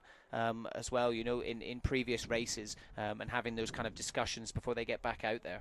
Yeah, that's one of the really nice things about here, actually. No, well, some would say it's a nice thing. Overall, it's probably a nice thing. No coaches are actually allowed on the water. This is just because they want to keep pollution to a very, very minimum out here on the lake. So all the coaches are on the land. Yep. But it's really nice and easy for all the riders here, actually, because the land is only 10-second foil away. So in between races, they do go onto the land, have a little break, have a little talk with their coach, possibly if they're lucky enough to have a coach here at the European Championships. Have a little preparation, get refueled, because they are working really hard out here, and get ready for the next race as the next fleet is coming up to their slalom start in around 30 seconds. Yeah, absolutely. You can see everyone's foiling up and around. It does look like there is a bit of breeze. Yeah, so hopefully this will be a really, really exciting start. I think people are going to start slowly being a bit more aggressive with it now. You know, hopefully we're not going to have any general recalls, but it certainly looks like everyone is going to be crossing the line on the foils as we see them heading towards it. So you've got the boat on the left-hand side, the red pin end you can see further up your screen as we see all the riders heading towards it. And let's see if this is a fair start. 5 seconds to go. And the riders are making their way towards it. A lot of riders grouping down towards that pin end. Let's see if this is a fair start. I know we are down that bottom end. The pin, it looks like that under 17 men. Man did have the best start. Yeah. Italy 39. What a start from him. And it looks like he is currently leading into this first mark. Giuseppe Espana 87 just behind him as well. It's really close though, isn't it though? Not much separating this top group in this slalom race at all.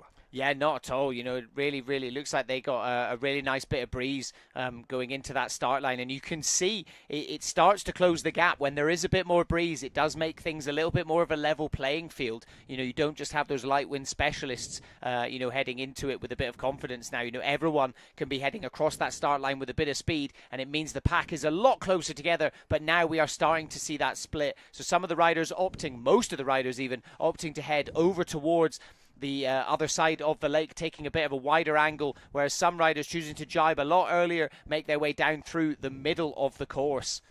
So yeah, going to be interesting to see which of these decisions pays off as they make their way down to the next mark. One thing is for certain though, they are all pumping to the absolute max, just to ensure they can stay foiling, ensure they can keep their speed, and to ensure that they can do well in this race. But it is a big battle between, it's looking like, the first and second position here. We do have also the other Israeli rider off into the background, slightly behind, but it is Israel 610 again, having a great lead in this race. Could he be winning this race. Omri again in this first place position for sure. He will be a light wind specialist, as he is showing in his expertise very well in that second, third, fourth, fifth, sixth position are all extremely close now. That will be where the big battles really happen. You can see they're still pumping, ensuring that they can keep their lane, keep the clean wind off onto this final reach. Now this is a great shot. You can see they are all really leaning out, trying to keep their mast extremely upright, get as much wind into that sail and as much power into that sail as Omri, keeping his lead in the race. What a drive from him. Just absolute textbook stuff coming towards the finish. Yeah, absolutely. You could see there that the rest of the pack are just streets behind him. Looking at the distance there, the distance between 2 and 8 is not that far off. You know, they're all so close to each other, but Omri with just such a commanding lead there. You can see there from this angle, you know, everyone's so far behind him as he makes his way towards that finish line, and he will cross and take the win. What a race from him, but look at this second and third. God blimey. And that's it. Spain 87 will cross the line in second. Great performance there. Great battle between him and Poland 126 there. And as we see the rest of the fleet making their way round, and they will jibe round the pin end of the finish line. What a race there as they all coming towards that finish. Now, that was another heat for the under-17 men. Oh, big battles, even towards the back of the fleet there. Absolutely, oh, God blimey there. Absolutely cranking towards the finish, those two Israeli riders there. And now they're going to be making their way back upwind towards that first start. But you see, I mean, not much separated, even the first all the way to the kind of 15th, 16th, 17th position in this race. It's seconds, you know, it's under 30 seconds between the two. This really shows how close, how high the level here is at this competition. You make one little small mistake and you do get punished for it. But it was Italy 39, it's Giuseppe having the best start there. And it is also Spain 87, a very good start from him as well. That put him in a good position from the very start. Yeah, absolutely. You know, and again, this is where we really saw the tactics coming into play. You know, the changing, the splitting of the pack. You know, half the team, half the race choosing to go off to that other side of the lake. The other half choosing to jibe a little bit earlier, make their way down through the middle of the course. But Omri here having just such an impressive performance. You know, making his way straight across that finish line, just streets ahead of the rest of the pack. But as you said, a really close fought battle between kind of second and like 8th position. You know, there wasn't much in it at all. Omri Aduran coming away in first place, as you can see there. And now we are going straight into the next race. 5 seconds to go as we make our way across this finish. I think we are going back into the women's now. And there it is, the start of this race. Yeah, this is actually under-17 men's. Another heat from the under-17 men coming up. You can see those flags in the top signifying that. And we see also seeing Milo Shaw in the middle, absolutely cruising down this first reach. GBR 3197.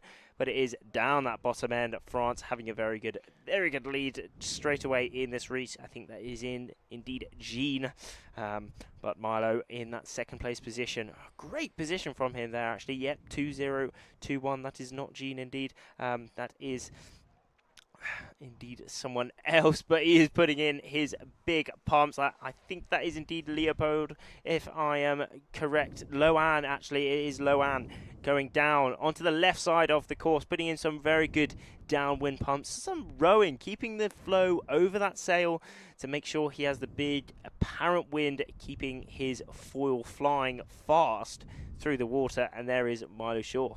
So you can see there, Milo Shaw, you know, taking that ley line for that mark in the distance there, you know, choosing to taking a really deep angle there, you know, not much of a jibe at all. He basically already jibed, you know, almost like cruising on the foil rather than, you know, riding the sail. And as you can see, they're making their way towards that mark and they will be jibing around that. Let's wait and see. Oof. A little bit of a fighting manoeuvre there from the Italian. I can't see. So Luan heading, he's rounded that one. Now he's going to be heading off for that next jibe. Let's see what he's got for us. But it does look like he's got a bit of a commanding lead now. The next 4 are looking pretty close together as they round that mark. Very close. It is Turkey 3006. Toprak in that second place position, but Milo is close on his heels in that third place position. We also do have Italy 10 in there. That is Pierluigi Capioni in that the fourth place position as well, wearing that red bib. He did come in today in that third place position. He'll be wanting to put in some good results there, but it is indeed Loan in that first place position. Here he is coming towards the finish, having a nice lead in this race. Look at that background as well. What a way to win a race. Yeah, a bit of emotion there. Really, really pleased with that one. Again, it's something, we're seeing a bit of a pattern going on now of like, the guys that are having that good start, and if they are really managing to separate themselves away from the pack, and they tend to be able to carry that board speed all the way through the race. You know, occasionally we're seeing like a bit of a battle for second and third place, but generally that first position, you know, because they do have such a clean start and they are that much further ahead of the rest of the pack, they just have all that clean wind.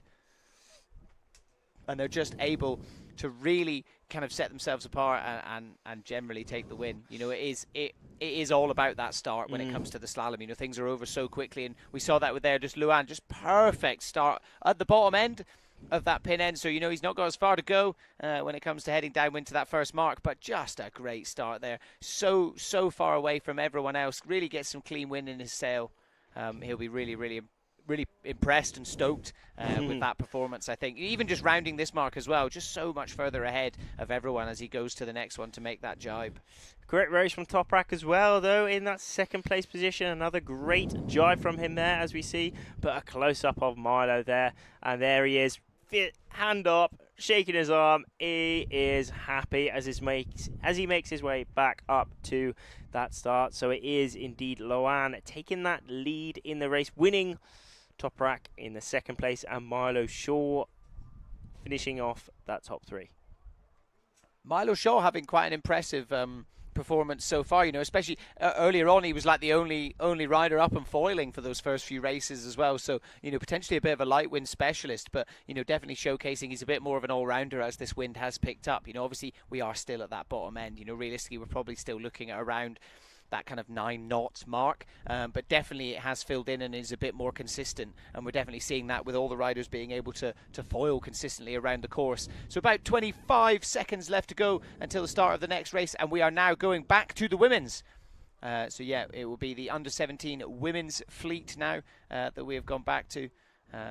So yeah, as we get to just over 10 seconds, you can see a few of them are up and foiling, but not necessarily, you know, hitting the gas too much. They're going to wait till they get a little bit closer to the line, but also they want to make sure that they don't go over early, because you don't want to do that. You will be disqualified immediately. Indeed, but it's looking like another great start down that bottom end, down that pin side. Maybe not so much in the middle. That is Maria with that yellow bib. She sticks out really well. And look at her speed. It's looking as if maybe she's got half a knot and not on the rest of her competitors there. Absolutely definitely gaining on them, isn't she? Speed. And she's got that upwind advantage as well. Looks like really close. Good little drag race battle here as we head towards that first mark. France 58 definitely holding a good position. Looks like we're getting towards it now, and there's the mark there, starting to make their way around. And it looks like Maria is making her way down. You may be wondering why you're not seeing her on the rankings on the left-hand side. As we said earlier, or if you just joined us, Maria's tracker is not working.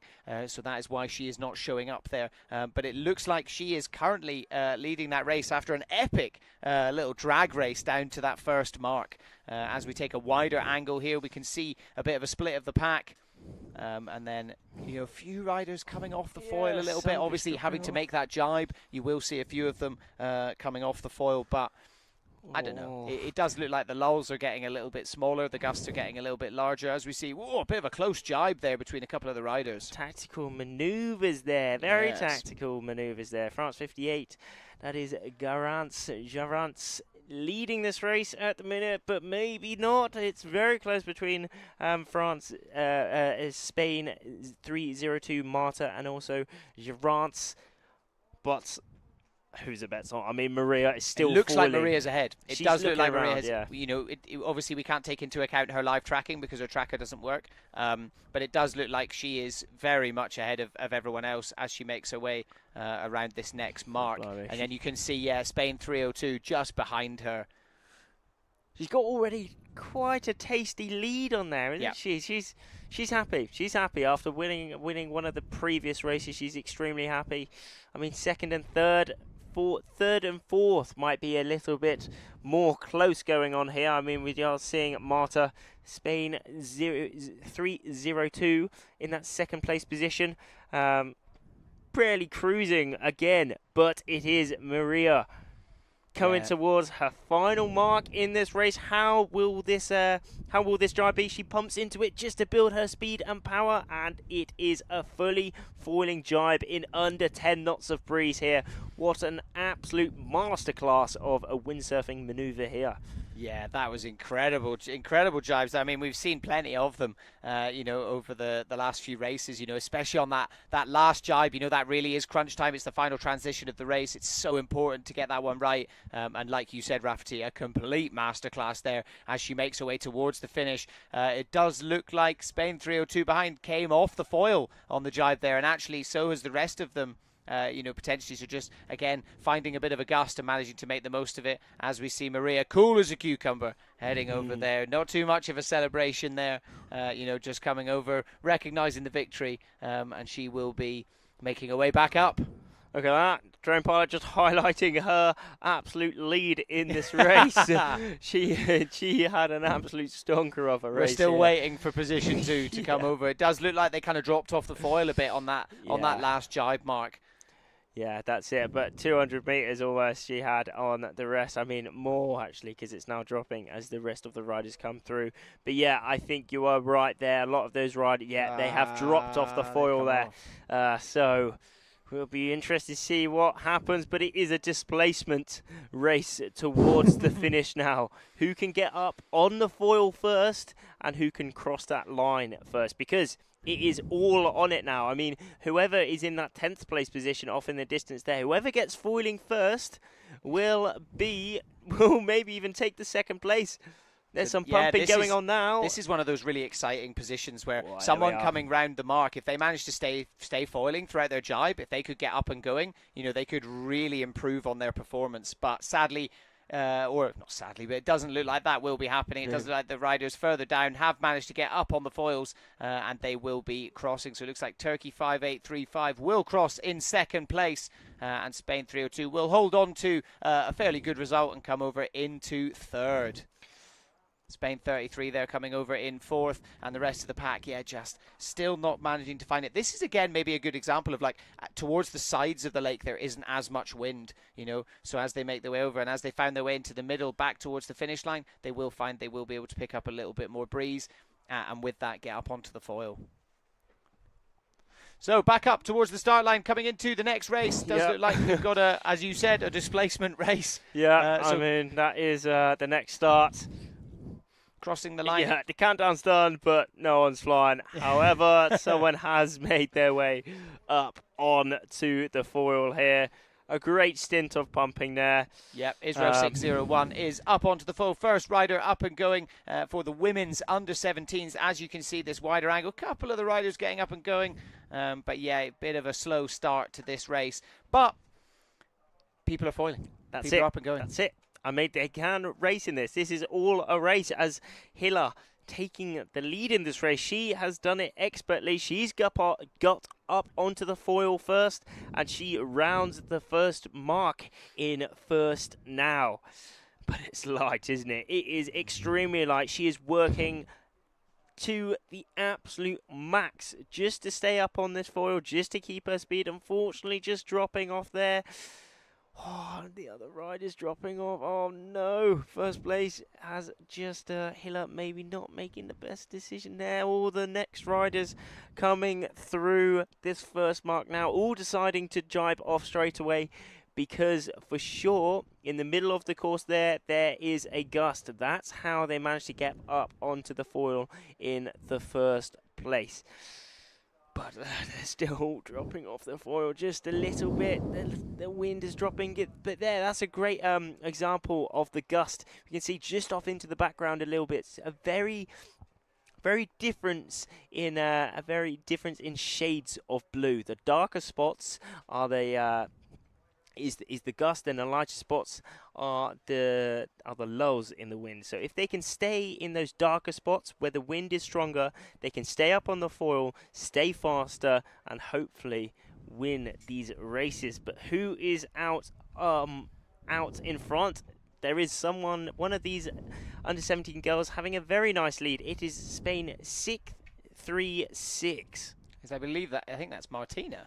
But we'll just wait for confirmation. Just while you were talking there, Turkey 1-3-2-9 put in such a tactical jibe. Almost like not even necessarily going from reach to reach, but just staying so broad, but choosing to jibe, potentially just seeing a bit of a gust further over, but managing to stay fully up and foiling. And as you can see, the wind has really dropped off a bit. So just really, really impressive there. And I think, again, just, taking advantage of those tactics. But yeah, it looks like Spain 6-3-6, really with Martina. a commanding lead. Yep, Martina, really putting herself ahead as she heads towards that next mark. Blue bib, why has she got the blue bib on when all the rest of the riders are wearing the white bib? Every morning there is the lycra ceremony, so the top 3 overall do receive coloured bibs. The first place we've seen in previous races, Maria, she is wearing that yellow bib. She's first overall. The second place in each day has the blue bib, which we see Martina wearing now and currently leading this race. And then in third place we do have the red bib. Yeah, absolutely. Yeah, it just means it's a bit of a point of difference so that everyone can tell who is in, first, second, and third.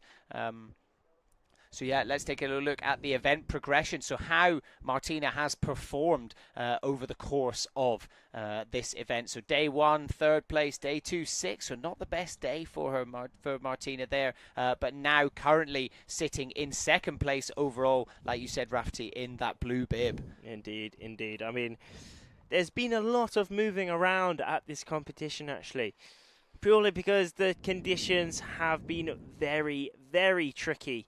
There's been a lot of gusts, a lot of shifts. Some people coming out on top, some people coming out on the bottom, just due to the risks being involved. Everyone has to take the biggest risks possible just to make sure they can stay out on top of these races. But big battles here, though, really all the way towards the finish. Sometimes only board lengths separating them, and there is that start. A lot of these riders, unfortunately, not crossing that start foiling. However, they have managed to complete this race, because it was a battle of who can get up on that foil first, who can put in the biggest pumps, who has the best technique, who can find that wind to ensure they can go on that course as fast as possible. Because if you can stay up on the foil, it is always going to be faster, no matter what, than displacement just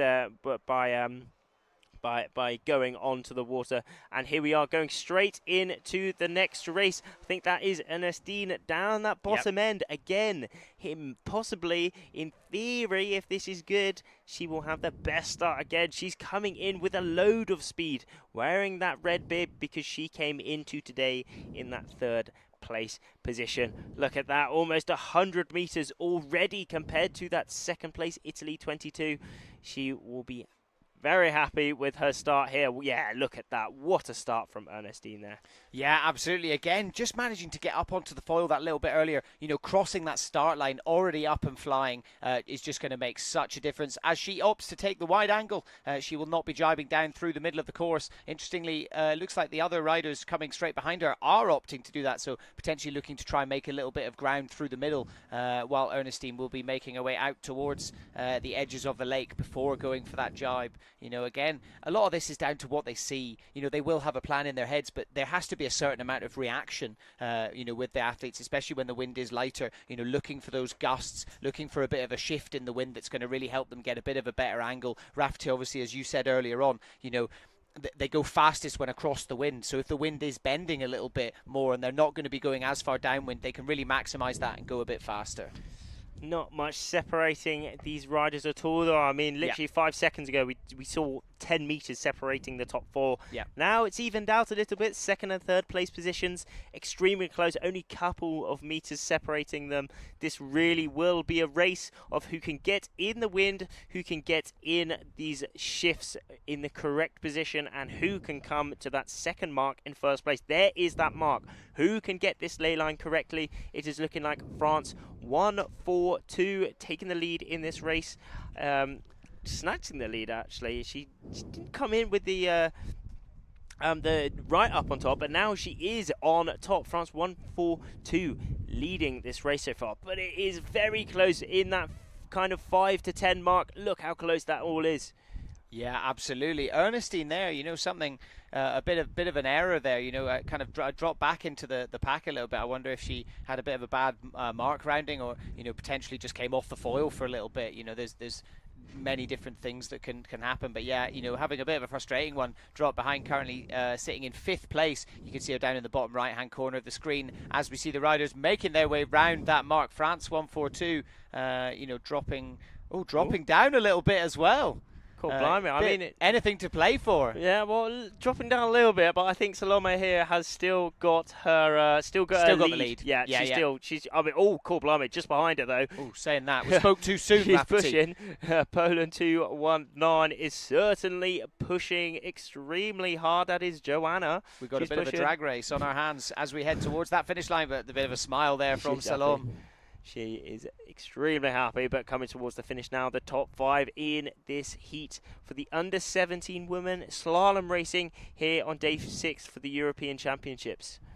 Beautiful racing there from the ladies there. Really, really impressive. Oh, big crash there on the right-hand side of your screen, heading towards it. So full tilt, sitting on the edge. Big catapult there. A bit of a frustrating end for that rider, but hopefully they're okay. And as you can see here, Ernestine just straight ahead of everybody else, you know, picking up so much speed here at the start of the race, but then, you know, a bit of a, you know, error in tactics, error in judgment here just meant she didn't quite manage to hold on to that lead as they made their way into the second half of the race. That's right, she maybe went too far off onto that left side here, because already she's just lost a little bit.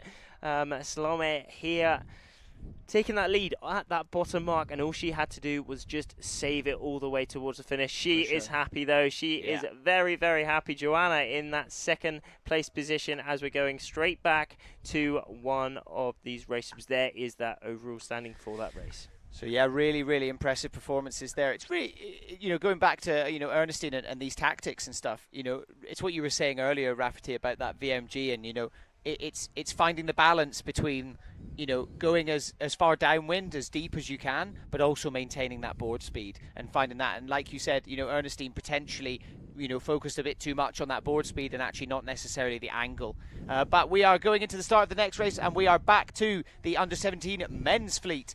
And it looks like they are all up and flying as they're making their way towards that start line. They're coming in with a lot of speed here. Where is that start? Will we have a general recall? For sure, they will be pushing hard, so it wouldn't surprise me. But it's all cool, blimey. And there we go. Honk, and the race is underway down that bottom end, wearing that yellow bib. Kilian Van Havel, France 1908, also in. Oh, a little bit of a touchdown there, nearly losing it, but he saved it. Absolutely expertly done. Nearly having a bit of an explosion there, but he saved it, and hopefully can come back a little bit in this race. But it is Kilian certainly having the best reach here so far. Poland 2-1-1-5 just behind him. This will be a race. Who can make down to that second mark in first place? They're both pumping. Poland, Gustav just behind him. He was doing his very best, really trying to attack Kilian. But Kilian, he will just be wanting to defend. How can he fight off second, third, fourth, fifth position in this race? Where will be the best risk management? He'll just trying to defend the whole race now. And he's pumping. He's pumping. Absolutely, yeah. Putting in a really, really impressive jibe there, but just sort of came out. It does look like they've all gone into a little patch of not so much wind. You know, you can see there in the background a couple of riders, or one rider actually is kind of coming off the foil as we bring up a bit more information about Kilian Van Havel after winning the World Champs in in 2023 he's looking to add a European title. You know, obviously in that yellow bib, so in a very, very good position going into the final day tomorrow of racing before the medal races on Thursday. But you know, putting in a really impressive performance here. Another really great jibe there as he makes his way down to the next mark. You can see the rest of the fleet there. Few guys coming down off the foils there, but it's definitely still plenty of breeze out there for them to be up. You know, a bit more aggression. We're seeing here a lot of pumping, but you know, Kilian really putting a bit of distance between himself and the rest of the pack. Oh, blimey, Willem's just taking the lead there. Maybe, or maybe not. Actually, it's going to be still behind, but he's definitely a bit, you know, bit further ahead from the rest of them. Well, he's taking he's taking that lower line, so which will be very interesting. Who can come up on top?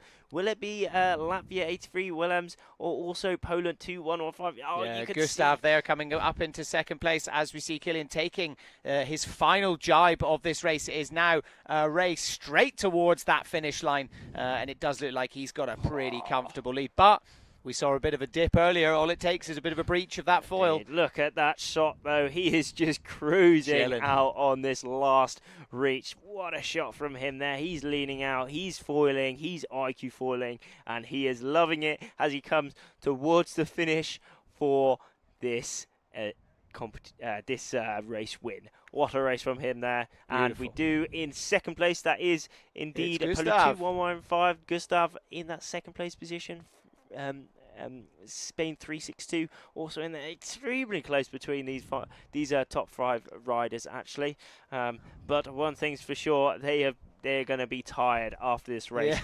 They're going to be extremely tired. They've been working extremely hard for this 4 to 5 minutes. That's the aim for these slalom races as we're going into that recap for this start. A lot better, lot more aesthetic start this one, wasn't it? I mean, this is what we love to see. This is it, you know, a real battle over that start line. Everyone pumping, everyone going at full tilt downwind on the foil. A beautiful crossing, nobody over the line early. It's what we love to see here. Certainly, but it was Kilian down and Gustav down that bottom end actually. Some would say Gustav did have the better start down there, but it was Kilian who managed to really harness his start. Absolutely. You know? Well, I think it's like what you said, you know, earlier on, and what I was, you know, just talking about. It comes down to angle and board speed, and it's really about finding that fine line between it. And I think Kilian managed to have a bit more board speed. Gustav maybe took a bit of a better angle, but sacrificed a bit of speed for it. And ultimately, you know, Kilian won that tactical decision there, coming across in first place. Gustav as well, holding on with that second place, really, really impressive. But yeah, as you said, second place is kind of the most difficult position to come in, isn't it? That's it. Look at that. So there is that result for this round 11 for the Heat 1. A lot of races here at the European Championship. It's quite a long competition. All these races will be very tired each day, especially when it's this hot. It's quite light winds, so they really do have to work it through every single race. Even though these races are kind of, the aim is 4 to 5 minutes long, they do a lot each day. Kind of the aim is 4 for those each day, but for those 4 to 5 minutes, it is max effort putting in, absolute max. A lot of pumping, a lot, not only physically max, but it's also mentally max. As due to these tricky conditions. But there is the start for the next race. Who is going to be able to get up on that foil first? Henri down that bottom end, putting in some really big pumps there. Look at that technique. He's He is working so hard. You cannot describe how tiring having to do that is, you know, especially to sustain that for 4 to 5 minutes. You know, if the wind is particularly light, it is so difficult, and it just shows the dedication. You know, he's just straight up on there, first one on the foil. Bit of a different start to the last race. You know, the last race, it was basically every single rider straight over the line. This one a little bit slower, but Henri continuing a bit of a run of dominance today. Certainly, he's had a good day so far. He's certainly had a good day. And, I mean, if this race carries on, hopefully he's going to have another good race. I mean, there in the background, we're seeing that media boat. That is where we have one of the camera angles, a really good shot on the course, really following off onto that first reach, showing the speed and the stability and the technique of these riders out here on the lake at the European Championships. But it is Henri, Israel 610, leading this race by over 60 meters or so. Yeah, absolutely. I mean, taking a look at that, you can see the spacing between himself and the rest of the fleet. France 1185, kind of slowly starting to creep up on him a bit, but I mean, look at the distance separation between second and third place right now. You know, it's like 130 meters or so, 120 meters. It's gonna, you know, it is really setting themselves apart. But yeah, really impressive from Omri there. Let's see as he makes his way down to the next mark. So again, heading a little bit over towards that far side. You know, obviously difficult to tell from this angle, but it does look like the wind is a lot lighter as you make their way towards the sides of the lake. So, you know, potentially staying down the middle a little bit more is going to be a bit more effective. And as we say that, you can see Omri choosing to chuck in that jibe there, you know, not go too far out of the way, really keep everything nice and tight and make his way down through the course. We can see him heading down towards that next mark, doing a bit of pumping there. Though from this angle, you know. Whoa, it's looking like Omri taking that ley line very low though, just eliminating any kind of risk involved there. God blimey, it's light. It's so light. Yeah. It's really light out here. Way under. I mean, I'm thinking, well, in the Lars it's around 5-6 knots. And it really shows how hard they're pumping and the amount of people dropping off the foil. But it's really showing the current leaders in this wind. Specialists in this wind are really coming out on top. The ability to stay flying, even though, look at this. I mean, this jibe, what an absolute jibe. Textbook. I mean, yeah, look at that. He's still like putting in some huge pumps because. You know, you look at that, look at those conditions there, it's 6 knots, 5 knots, it's extremely light there. Just really leaning out, holding on to that uphill, keeping as much power in that sail as physically possible. Yeah, it's a really unique stance he's taken there. Obviously, you know, we've discussed the uphole before, and then perhaps we can get a bit of time, but, you know, backhand almost like on the harness lines as well, you know, really trying to get that weight right out and forwards. As we see him cross the finish line, he will take another bullet. Omri, really impressive performance there from Israel, 6-1-0, and you can see, just look at the separation between himself and the rest of the pack. There we are, but it is France 3-6-3 coming through the finish. Now Mahi, what a race from him as well, but now there is actually looks as if there's a big gap between this second and third place position. Maybe there was a group that just dropped off the foil. Oh no, they're coming towards now. Not too far at all. I would say they definitely all kind of came off the foil a little bit. You know, that is what we tend to see when there is that huge, you know, separation. But going back, a bit of a recap of this race, you know, you can just see there Omri managing to get up on the foil that little bit earlier, and it just makes the huge difference. And then he basically maintained that position throughout the entire race just from his actions on the start line. Certainly. He's still looking back. Can I hold this lead? And look at those bumps, really driving the board forward. Onto the toes there, look. Heels literally coming up and off the board. You know, trying to maximise every opportunity there. Someone going down, frustrating there. I mean, that was one of the leaders in that race, really highlighting how tricky these conditions are. You know, you can be leading, but one tiny error and you can come off. But no errors from Omri here, taking another win here on day number 6. It's one of those ones we saw earlier on. Even if you don't go down, even if you literally just breach on the foil a bit and your board kind of touches down for a second, that just kills any board speed you've got. And any, like, there is no margin for error when the wind is this light. You know, you've got to try and maximize every little opportunity you can. And as soon as you're making those tiny little mistakes, like I said, even if you don't fall in, it is going to cost you a significant number of places, especially if other people are up on the foil. As we're going in to the next heat for the under-17 boys coming up very soon. We're seeing that class flag up on the boat. What is a class flag? That shows the competitors and all the spectators watching what group will be racing next. The class flag on the boat here is that green one. There are different colours of flags signifying different classes, different groups coming up to race soon. So all the riders can know, you know, like if it was all for the same one, then there will be introduced a little bit of troubles.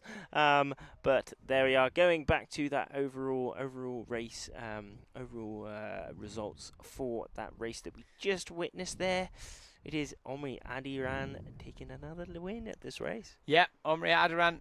Really, really impressive. Mahi Givanod in second place, so really impressive. It was actually Timothy Barberin who came in fifth. He was actually the one that was sitting in second place for most of that race. So again, maybe dipped down off the foil. Had a little crash. Really frustrating there for him. But I mean, still to recover and come back with a fifth place is very, very impressive. And the best thing is, we're doing a lot of racing. You've always got another chance to try and bring those results back a bit. Certainly so. Every chance to do anything, especially at this longer competition. So while we've got a minute, Rafty, let's talk a bit about it. We've seen it a few times today, especially as they've gone round that bottom jibe, the last jibe of the race, and then they're making their way towards that finish line. Most of the athletes tend to be grabbing that uphole and like holding on to that a little bit. Can you kind of go into the technicalities of why they're doing that? Yeah. So the uphaul is usually used to lift up the sail, to get a little bit more leverage on the sail to make it easier to pull it up onto the board. However, this technique has come into windsurfing. It's been around for many years, actually. It used to be on the old windsurfing discipline, on the RSX, where we see the riders pulling on that uphaul that's connected to the mast. That allows them to move their body weight further outside the board. And also, it means that they can get their mast further away from them, because if they're holding on to that boom, holding on to the sail with their hands, the space between their body and the mast is limited. Well, it's limited to the length of their arms. However, holding on to that bit of rope connected to the sail, they can move that mast further away from them, allowing the mast to be more upright. And the goal for these sails is to be as upright as possible. That means that the most wind can catch into the sail, and the sail can work in the best possible way, exactly how it's designed, basically. So that is the reason for that technique. Not everybody uses that technique off the uphaul, but especially in these light winds, that is a very, very nice technique, because you can get that mast as upright as possible, allowing as much power and acceleration through that sail, and also stability. Yeah, absolutely. I think one of the main points you touched on that I think is really important is like you said, is keep giving as much of the sail out to the wind as possible. Exactly. Keeping that rig as upright as you can. It definitely did make a big difference. It certainly it almost looks as well like a bit of a kind of comfort position. As they've rounded that last jibe mark and they're making their way towards the finish line. They want to maximize that speed, but also they kind of like settle into it a little bit. As they're making their way across the wind. Obviously, they want to be as stable as possible. So this is a replay of that position. Like you said, you can see how upright that sail is. Exactly. Just catching as much wind into that sail as possible, but also leading out to get that leverage and allowing him to put his weight over that board exactly how he wants it. But there is that upright sail, and there is also that Shaka. He's loving life, winning this race here at the European Championships. But what a location. I mean, look at that. Right on the lake, next to the lake, there's some mountains. That's as picturesque as it green gets. Trees. Certainly so, isn't it? Yeah, that's beautiful, beautiful. But yeah, that was a perfect example of it. I mean, we saw the trim of the board. His board was just perfectly flat, cruising along at the perfect height on the foil. Just looks super comfortable, as Rafferty said, comfortable enough to throw us a little shaka to the camera. That's what we love to see. And then a bit more information here about Embrun, where we are. Beautiful area, part of France. Just a couple of hours north of Marseille. One of the deepest artificial lakes in France. Who knew it was artificial? We to look at it. So it was originally built to stop flooding in the area. And at the time, they actually flooded, there's a village under the water there, and at low water levels, apparently you can still see the top of the church. Oh, blimey. Bit of interesting. You don't want to be foiling too close to that, I imagine. Yeah, well, hopefully there's no one living in that village at the minute. Well, I'd say maybe Aquaman, but right. Other than that, no one else really. But yeah, a really, really interesting area, and as you can see, a great place for windsurfing. Sadly today, not the most amount of wind we've ever seen, No. but definitely a beautiful spot. and it looks like they are doing something with that AP flag, and it is coming down. Perfect. So it looks like we are going back into some timings, and we'll be getting underway with some racing.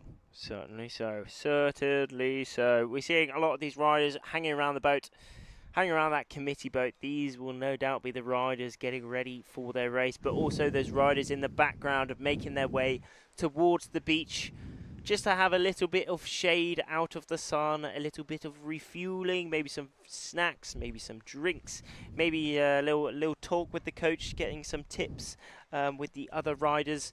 I mean, look at this place though. God blimey, that's mega, isn't it? That is mega. Like you said, a part of it, and this place is so beautiful, and one of the reasons behind that, was we don't want the coaches to be on the water. Part of it was like, let's bring the coaches, off the water and keep them on the land. And like you said, they will be making their way in to go and have a bit of a chat to them, get some tactical advice, and kind of hit the reset button a little bit if they haven't quite managed to get the result that they were looking for, and then they can make their way back out with a bit of a fresh mindset and look to go again in the next race.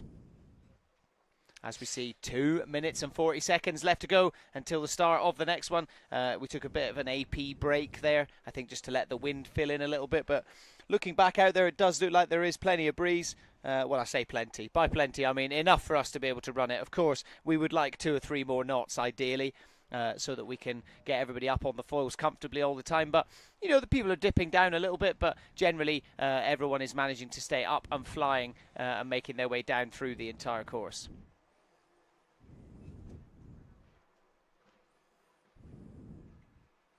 Going to go on a little bit of a short break, just a quick one, and see you in a sec.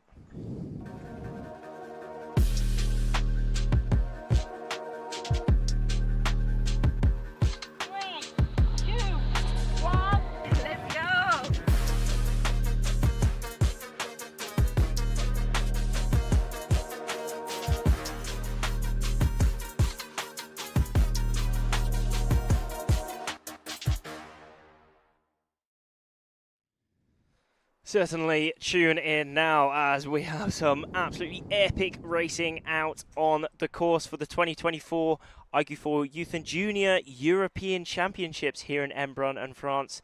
And what another day we have here on day number 6. It's sunny.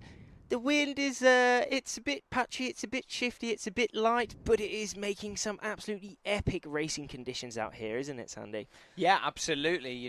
I think one of the most impressive things, and one of the bits I enjoy the most about these kind of lighter wind situations and lighter wind days at these events, is the tactics that we see. And people. The decisions are so important, and especially on that start line, sitting yourself an appropriate distance from the start line where you can kind of get yourself up and foiling, so that as soon as that horn blows and you cross the start line, you firstly don't go over too early, but secondly cross it with as much speed as possible. And basically every race we've seen today, the person who has started the best has generally at least come in the top 3, if not won the race. That's it, yeah. And especially, it is especially important here in these conditions because, if you're behind, there's people in front of you, you can get dirty air. Yeah. That means that the air is not as clean, it's not as strong, and it's not as consistent. And especially in these kind of winds, you really want the best wind possible, because if it's not that good, you can drop off the foil and lose everything. As we're coming up to this next start, a group down that bottom end coming towards this start now. Who's got it right? It is Italy 10 having the best start here. Core blimey. Beautiful Italy start 10 there. and France 1-3-1-3. Beautiful start there from Italy 10. It looked like one of the other riders, I didn't catch the sail number, almost was a bit too far downwind. They actually had to kind of cut up around the mark. So again, just a little misjudgment just makes such a huge difference. But we were seeing Italy 10 a bit closer, the pack. There's not a huge separation between them and the rest of them. As you can see, the distance up on the left-hand side of your screens. But yeah, still a really good start as we see him going round that first mark. Couple of pumps. Is he going to be going for that jibe early? Or is he going to hold that line for a little bit, making his way out towards the other side of the lake? Pierluigi is holding that, isn't he? He's defending right now. He will be looking back to indeed it is Elamaya from France. Where will he put in his jibe? But Pierluigi has decided to jibe off a bit earlier compared to his competitors just behind him. Also Milo, well, there is also Milo and also George in there. I'm not too sure who that was who jibed super early, but whoever that was, the British guy there will either that's a big risk, either he will come out on top or he will maybe not benefit so much out of it. But let's see at that bottom, but it is Pierluigi rocking that red bib he did come into today in that 3rd place position, and there is that bottom mark still holding his lead.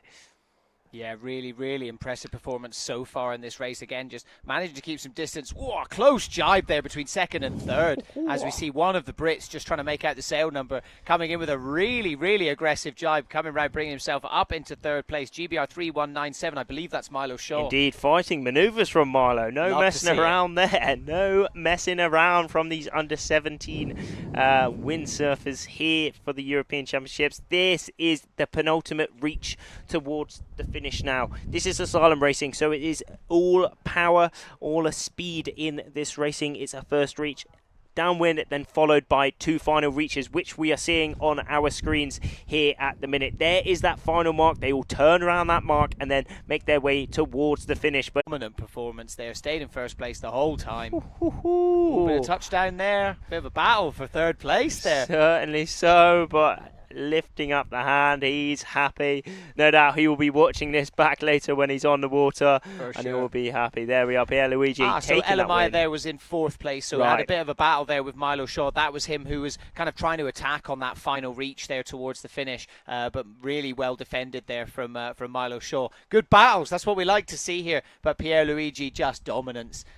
Blasco getting a bit close to him, but couldn't quite match that board speed.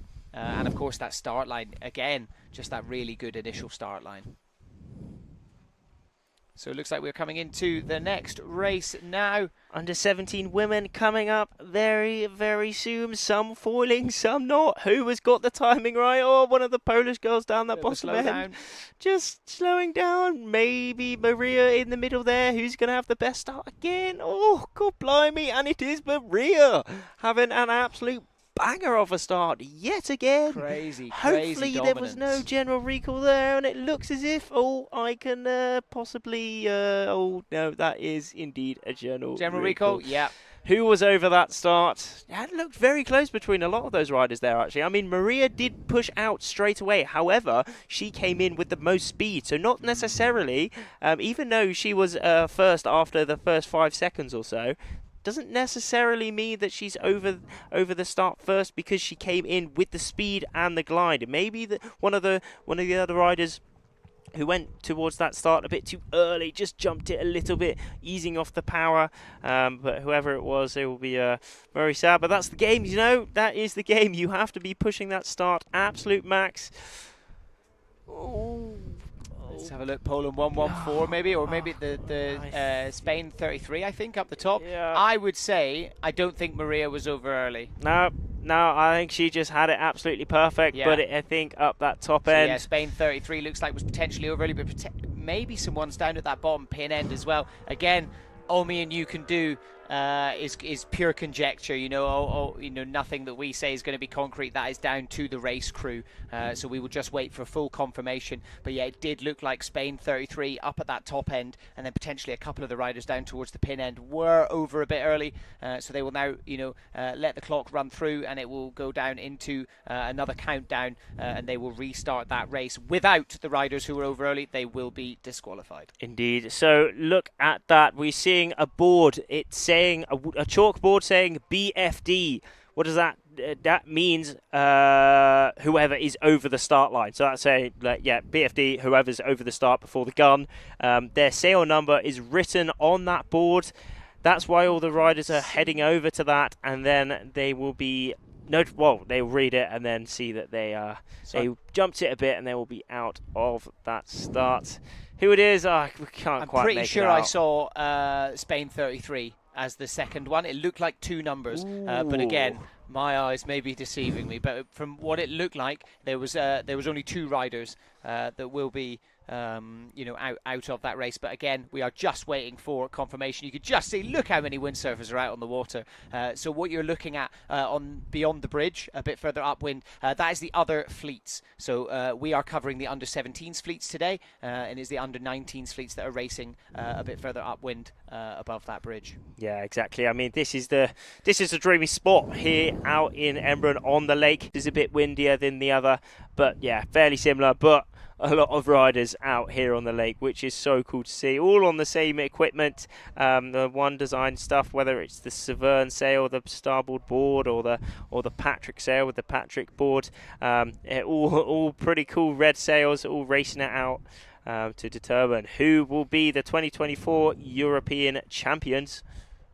Yeah, absolutely. Yeah, really interesting to see. And you touched on a good point there, Rafty, of like, you may have seen it. I don't think we've really seen it today, but you may have seen it in the background. Typically, all of the equipment is Severn, the sails, but you may have seen a couple of sails that look a little bit different, and they are a different brand. So it's Patrick. So it's another shaper within the windsurfing industry, and people can use their equipment as well, as long as it obviously it comes under the kind of One Design. But yeah, another brand has kind of entered the iQFoil discipline. Indeed, that's the really cool thing about iQFoil. This is an open. This is an open class, so any manufacturer within the windsurfing industry can come in and decide to produce this iQFoil equipment. However, because it is One Design, everything is exactly the same.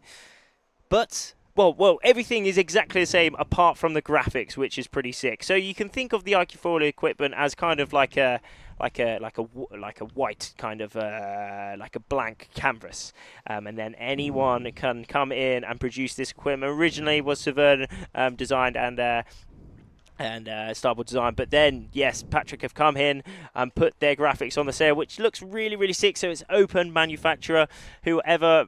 And then there's some different kind of then if you decide you like the Patrick equipment, maybe there's some differences in there. I mean, that's the thing about this equipment, nothing's exactly the same. You can try all different equipment. Maybe Patrick have a kind of some differences in there, but everything is exactly the same to ensure there is fairness throughout the course. But yeah, it's quite cool to see all these differences on the course, and hopefully there are some more manufacturers coming in to the iQFoil soon. So if you would like to get involved, do check out the iQFoil website, and all the relevant information will be there.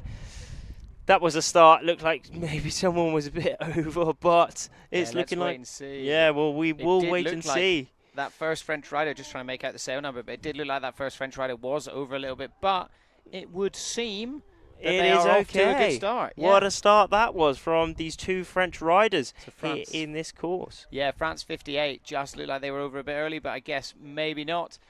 So yeah, they will be heading off in first place. Not sure where the rest of the fleet are. That was a bit of a subdued start, but as we see them getting round to the angle, there's the next rider. So we've got the top three making their way round that first mark. Bit of a touchdown on that jibe. You can see almost jibed into a little bit of a lull. Looks like there's a bit of a gust coming from upwind, but they will kind of touch down as all of the rest of the fleet converge and make their way down to that first mark. Someone going down on the jibe there as well.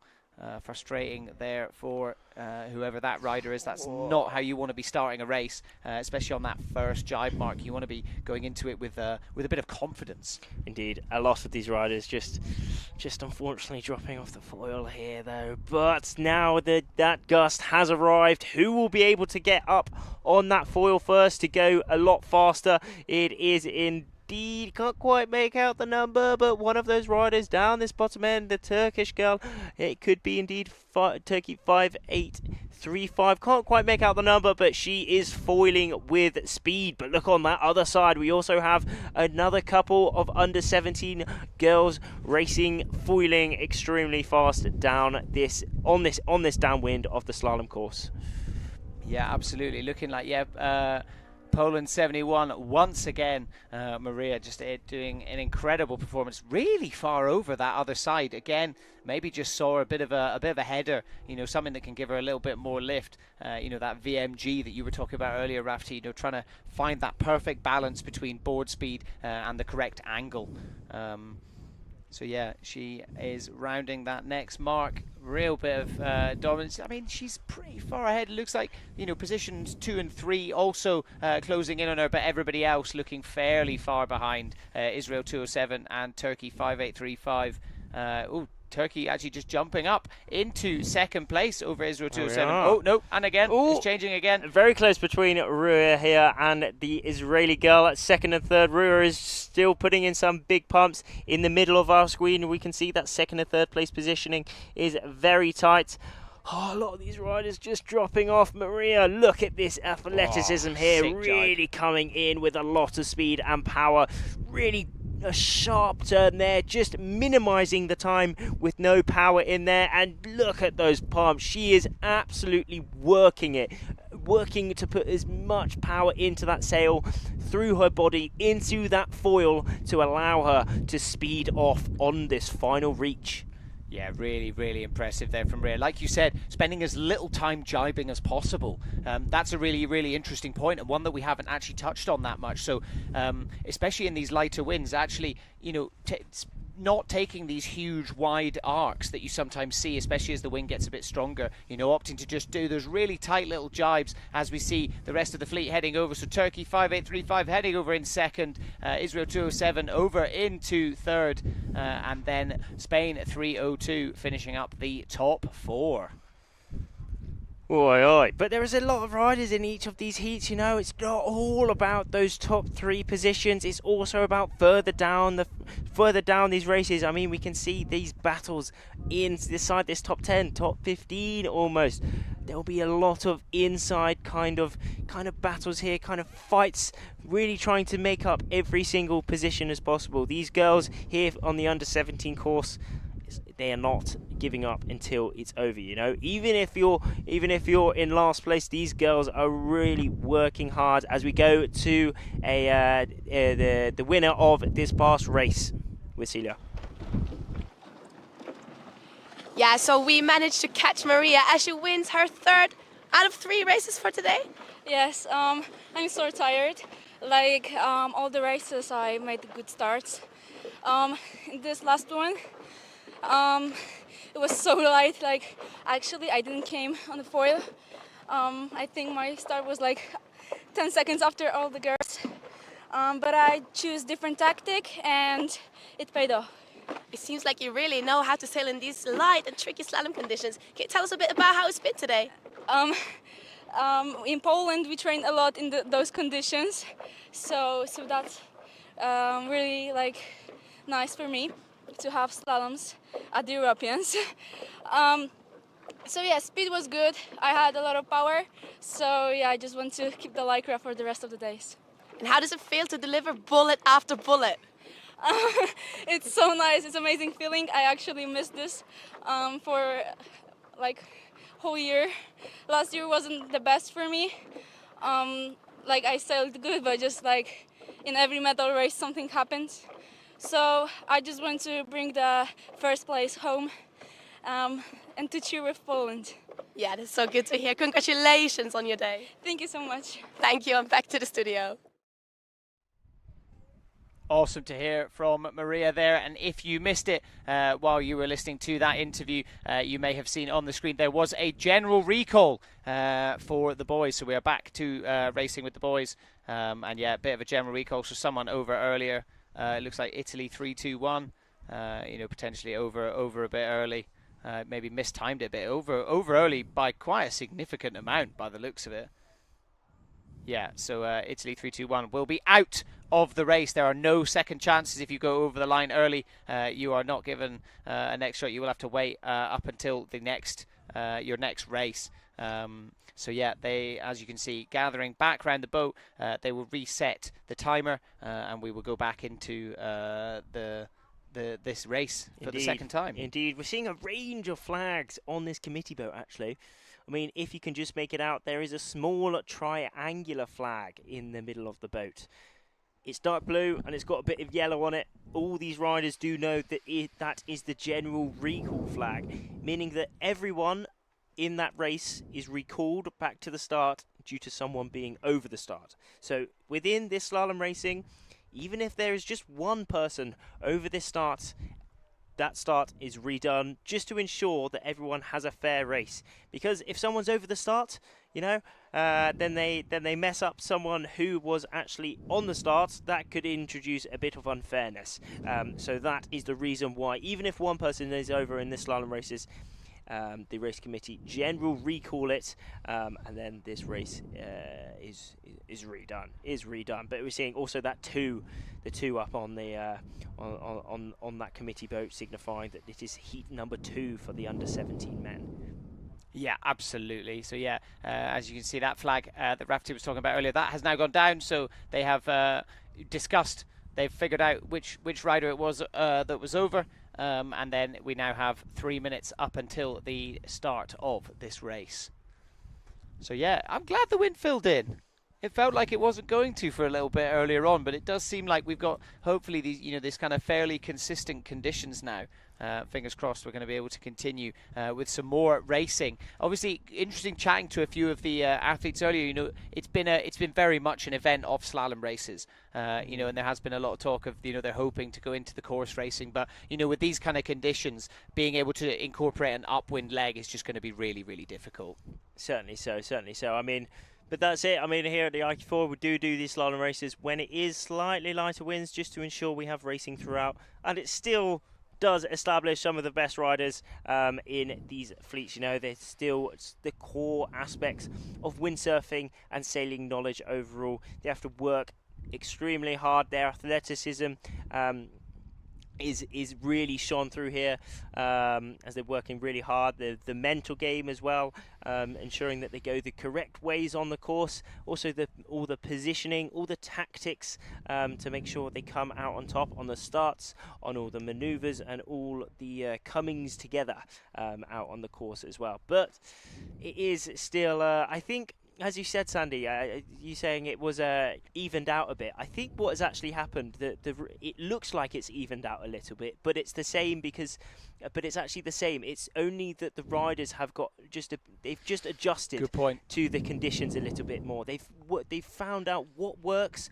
what doesn't work, and they've ensured that they can do these races the best to their ability. So I think it's just been a bit of learning throughout the day of these conditions. Yeah, absolutely. It's adapt or perish out there. You've got to really make the most of the conditions that you've got, and you've got to being adaptable is such a huge part of it.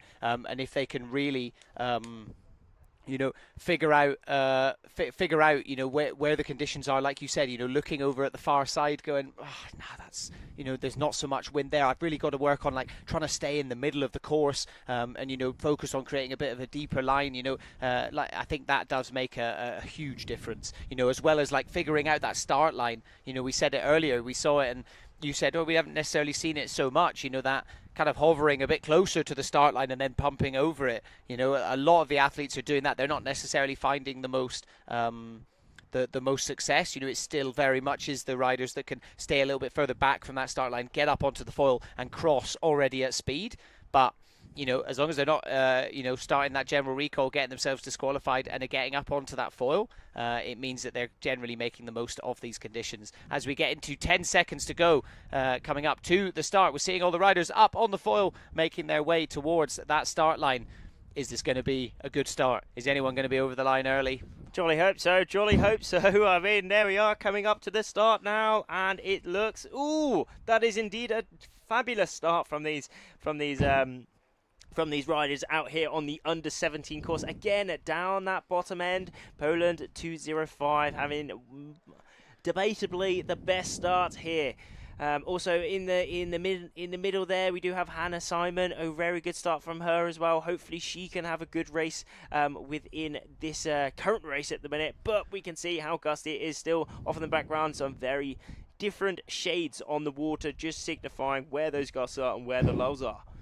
Yeah, absolutely. Really good start there. It's always the best starts are always the one where you think they're over the line early. And there I saw it and was like, maybe they're over a bit early. I didn't necessarily hear the horn. But yeah, managing to come over. But it looks like she's come down off the foil there and has lost a couple of places because of it. Equally, most other people are also doing the same.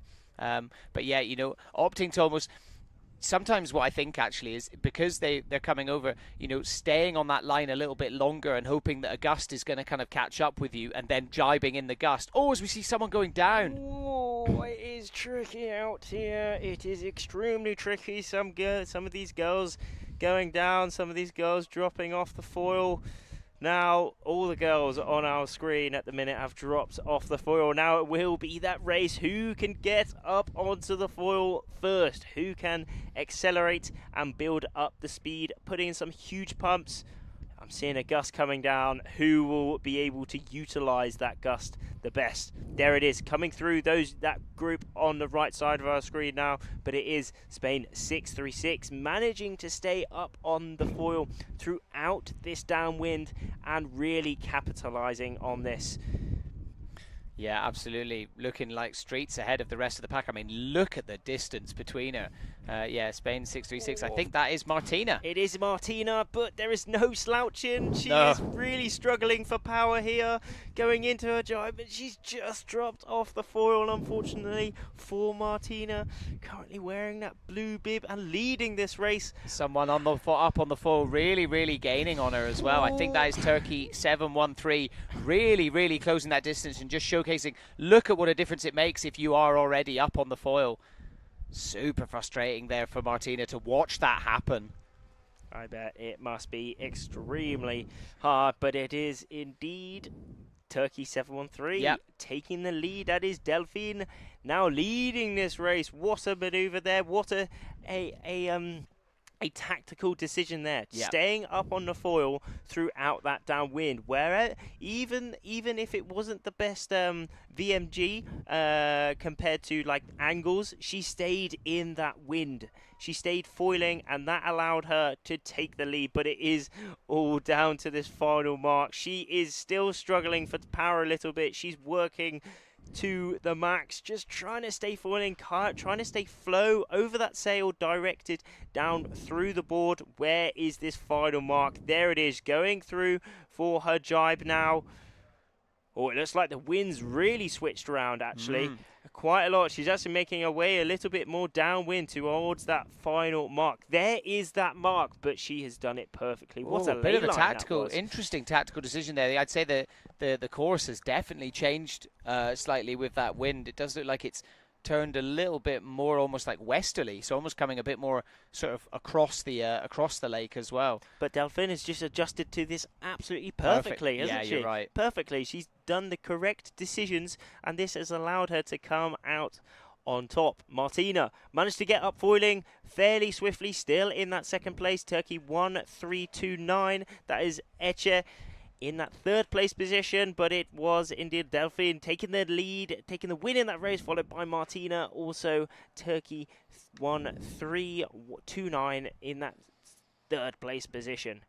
Really impressive tactics there from Delphine there, you know, just coming down, just breezing straight past Martina, who just had nothing she could do about it, completely off the foil, no power in her sail.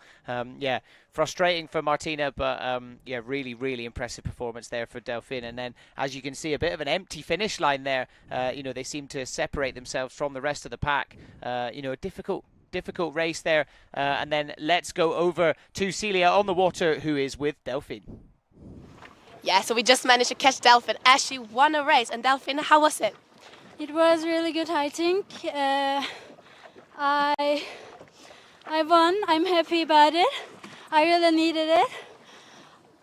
I'm happy. Have the conditions been good for you? Sorry?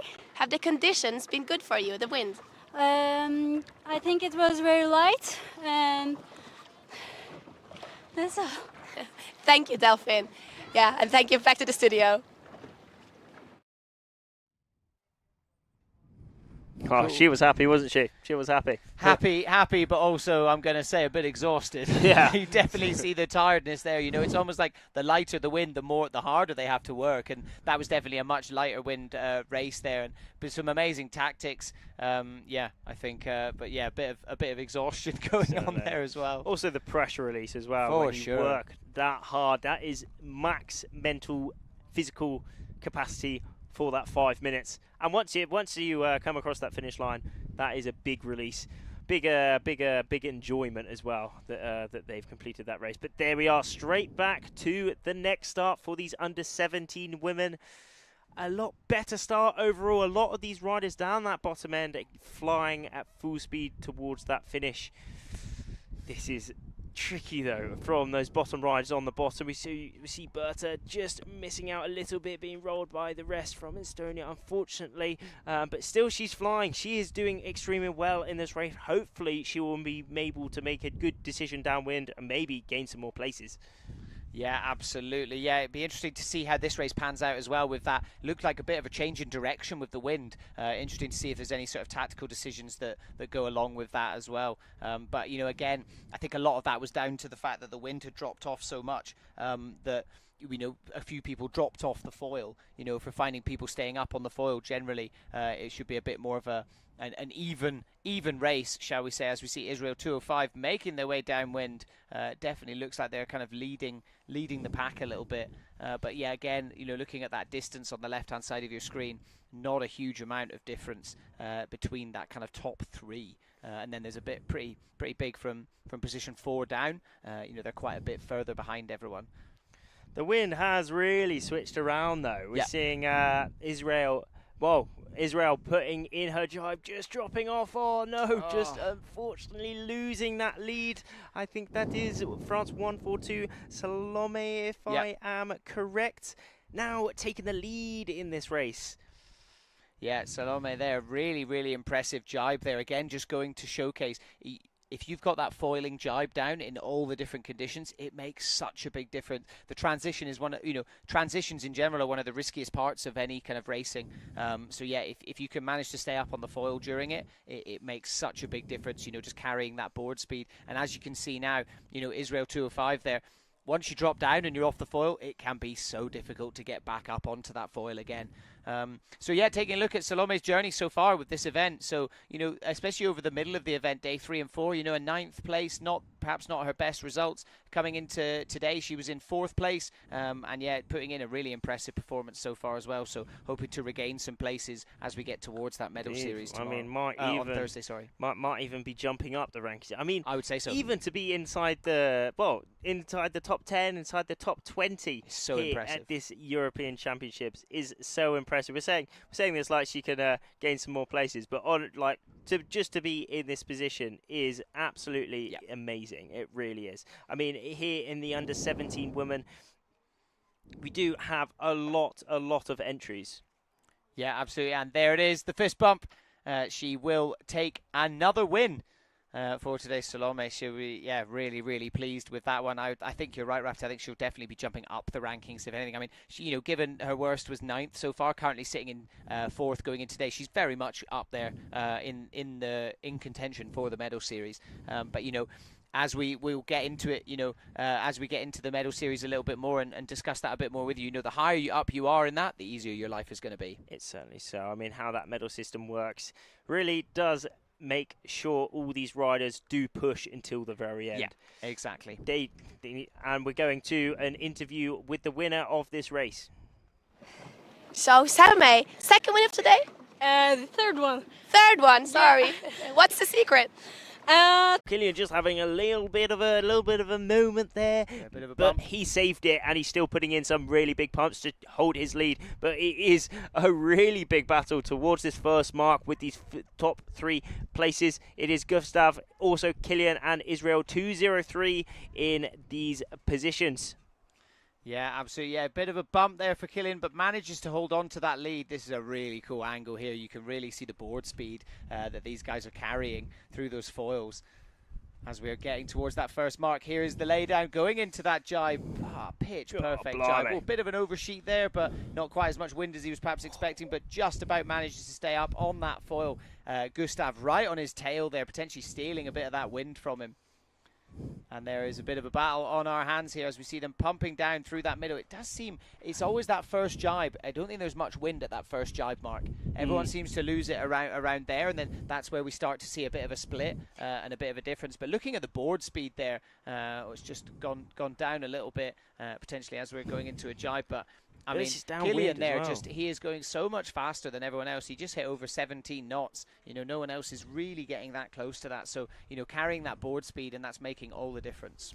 Certainly. So I think what you said there, I mean, definitely towards the other side of the course now is definitely a little bit lighter, as that wind has switched round just a little bit, meaning that the wind is coming slightly more off the cliffs. So towards the cliffs is a little bit less wind now. Yeah. So they're trying to stay in the middle a little bit, as we saw those leaders just jibing off earlier, a lot earlier than we've seen in previous races, and that's allowed them to come up on top. But Killian leading this race at the minute, foiling the whole way round the course towards that penultimate, towards that last mark of the course. There it is in the distance there. Yeah, absolutely. France 1908 currently sitting in the lead. Killian with a really impressive performance again, grabbing that uphole like we were talking about before. You know, keeping that sail as upright as possible, presenting as much of it to the wind, trying to carry as much power as possible, catching that wind.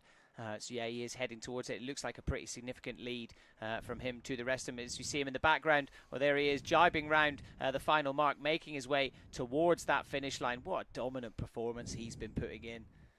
And Israel 208 kind of coming in second place, or currently looking in second place, but, you know, sitting not too far away, but I think that might be a bit of an error. So as you can see, Killian has been in 5 medal races so far, so he's no stranger to these great performances, and I think we're going to see another one. And there it is, crossing the line, and there's another race win that he will add to an extremely impressive performance on day 6 here in Embrun. Certainly. What another race from him there, as the rest of these riders coming towards the finish. A bit of another lead on there. We're seeing a lot of those riders in the back there, just dropping off the foil a little bit, showing how tricky the conditions are out here. I know these iQFoilers really are working to the absolute max. They're trying their best to stay in speed, stay in wind, and stay in their positioning in the race, all trying to come towards the finish in the best possible. However, you know, they are trying their best to stay on these foils, as we're seeing it exactly here, pumping as hard as they can, coming towards the finish. And there was that start. What a start that was. Such a great start. I mean, my favourite start of the day. I love it when the pack is so bunched up together. Everyone's all together. But let's cut to Celia on the water, who is with Killian. Yeah, actually, I'm here with Asaf, who came second in the race. And Asaf, how was your day? In the beginning, it was very difficult, but now I'm happy. I finished 2, and that's it. Can you tell us a bit about the conditions out here? How have they been? So far this week, it was sometimes with wind, sometimes not. But it's a beautiful place, and I like it. It's good to hear. And what about the wind today? Like, how has that been for you? That's my wait. A bit light and a bit tricky, I bet. Yes. But I love the wind. Yeah, when it's light, it's good. I love it. Yes. Well, congratulations on your second place. You did really well. Yes, thank you.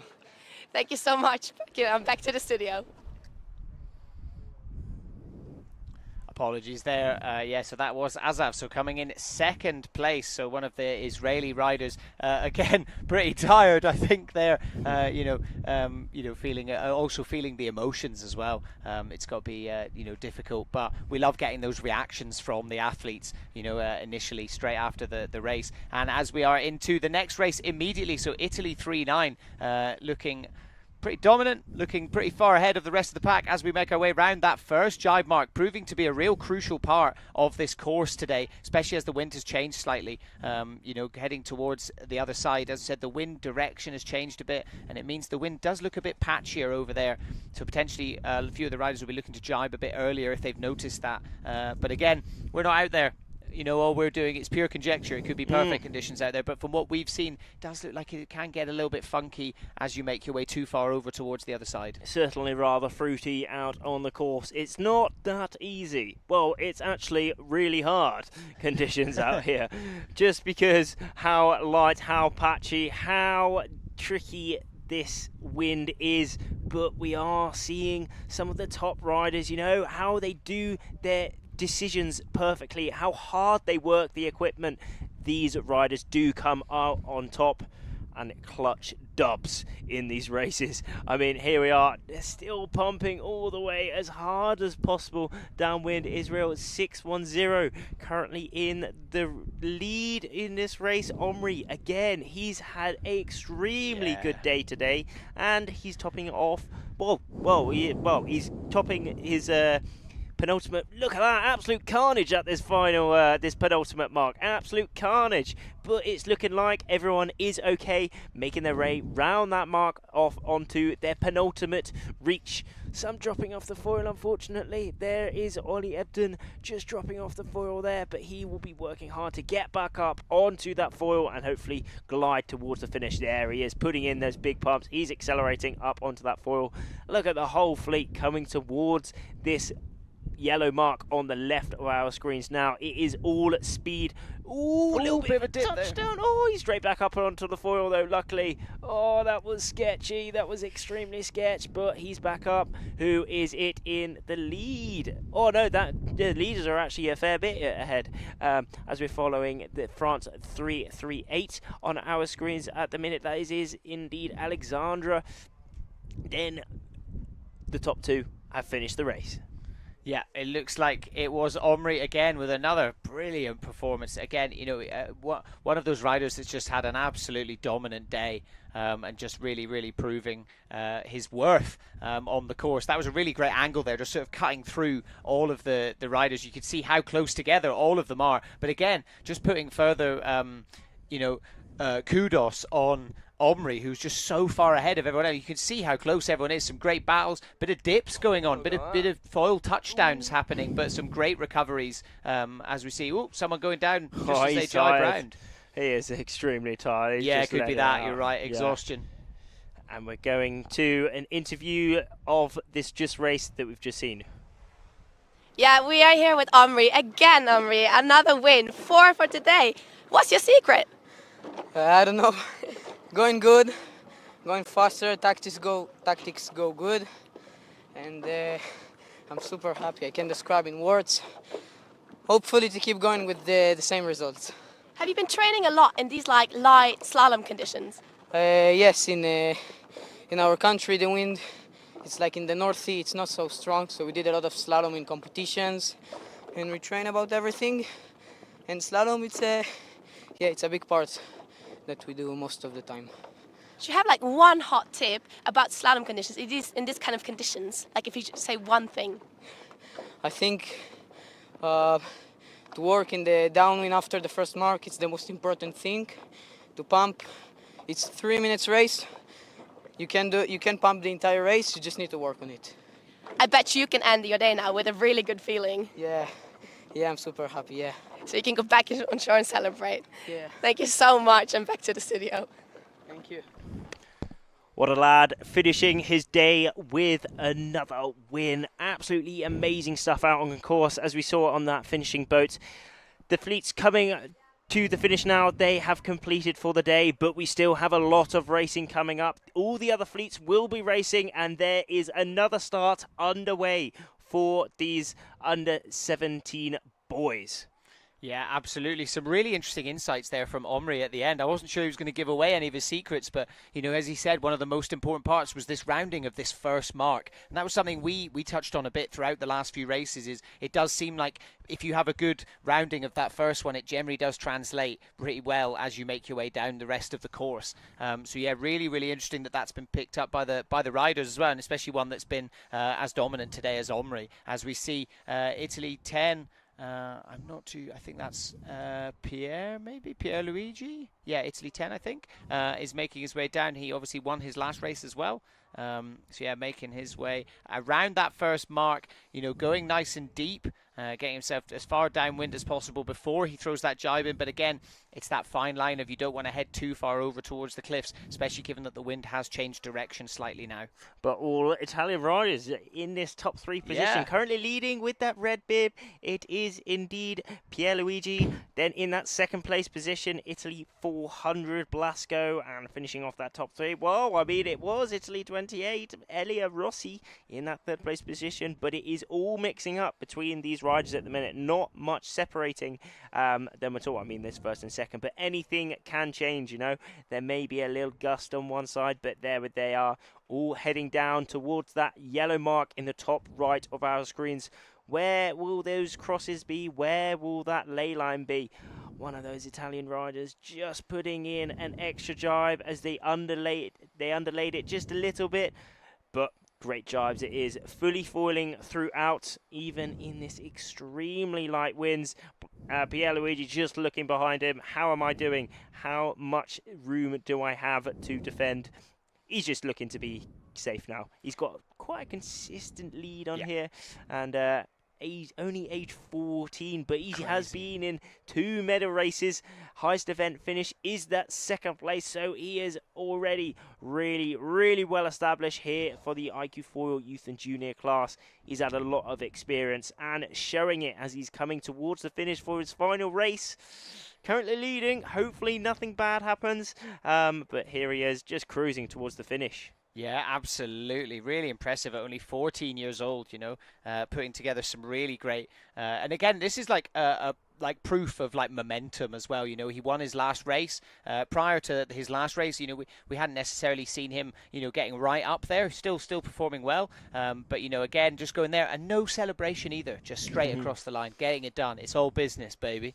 The fact that he just, you know, did that, and again has that momentum. His last race he won, and then this next race just straight away carrying that momentum across. You know, keeping that really positive mindset, that belief, and knowing he can do it. And I think that can get you a really long way. And it's proving it now. You know, the fact that he's just got himself straight over. Certainly is. As the rest of these riders coming towards the finish now. In the middle there, Pierluigi taking the lead off the start again, showing him in the best light in this race. And he managed to keep it towards the finish. Maybe a bit less wind at that start, but again, the riders who managed to be in the correct position on that start, who managed to pump the hardest to get up onto that foil, really dominated and managed to come out on top. Bo in that 5th place position at that point at the top mark, coming round, hopefully he finished well, but it is Pierluigi again, really hanging off the equipment there, just on the fingertips.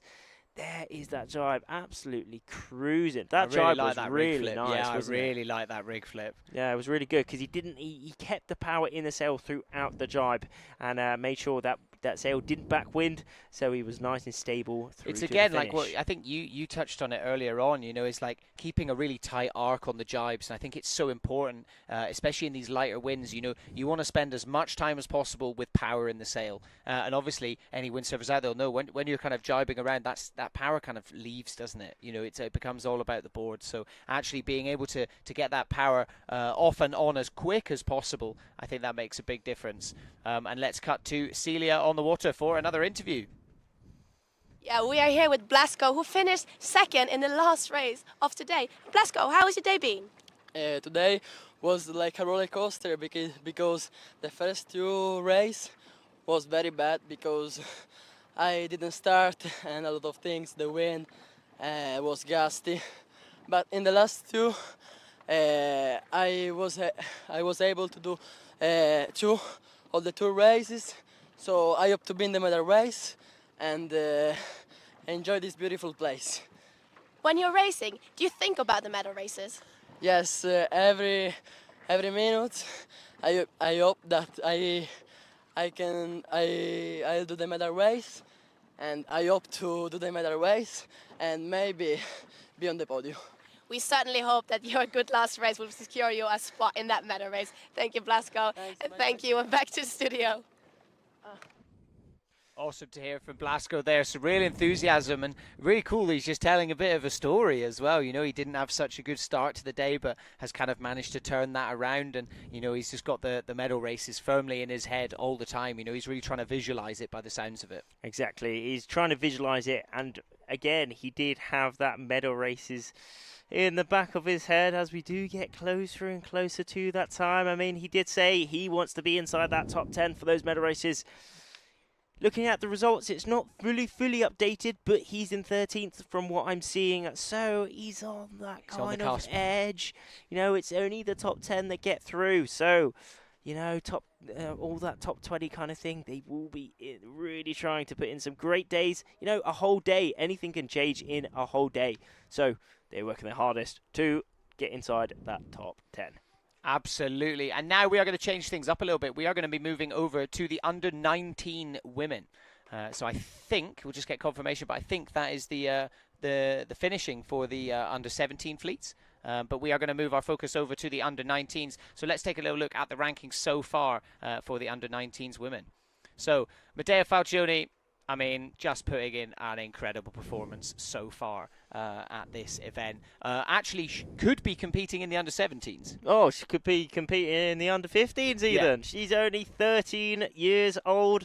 So not only is she showing her dominance here, she also has a very bright future ahead of her, no doubt. Only 7th points. She's only counting firsts. How sick is that? That is mega cool. The scorecard is just 1-1-1-1-1-1-1, which is just sick. In second place, we do have Nella Sadilkova, Czech, 80, 19 points. Katarina in that third place position. Darcy from Great Britain in fourth. Nuhayat from Turkey in the fifth, with Adatan, her teammate, in that sixth place position.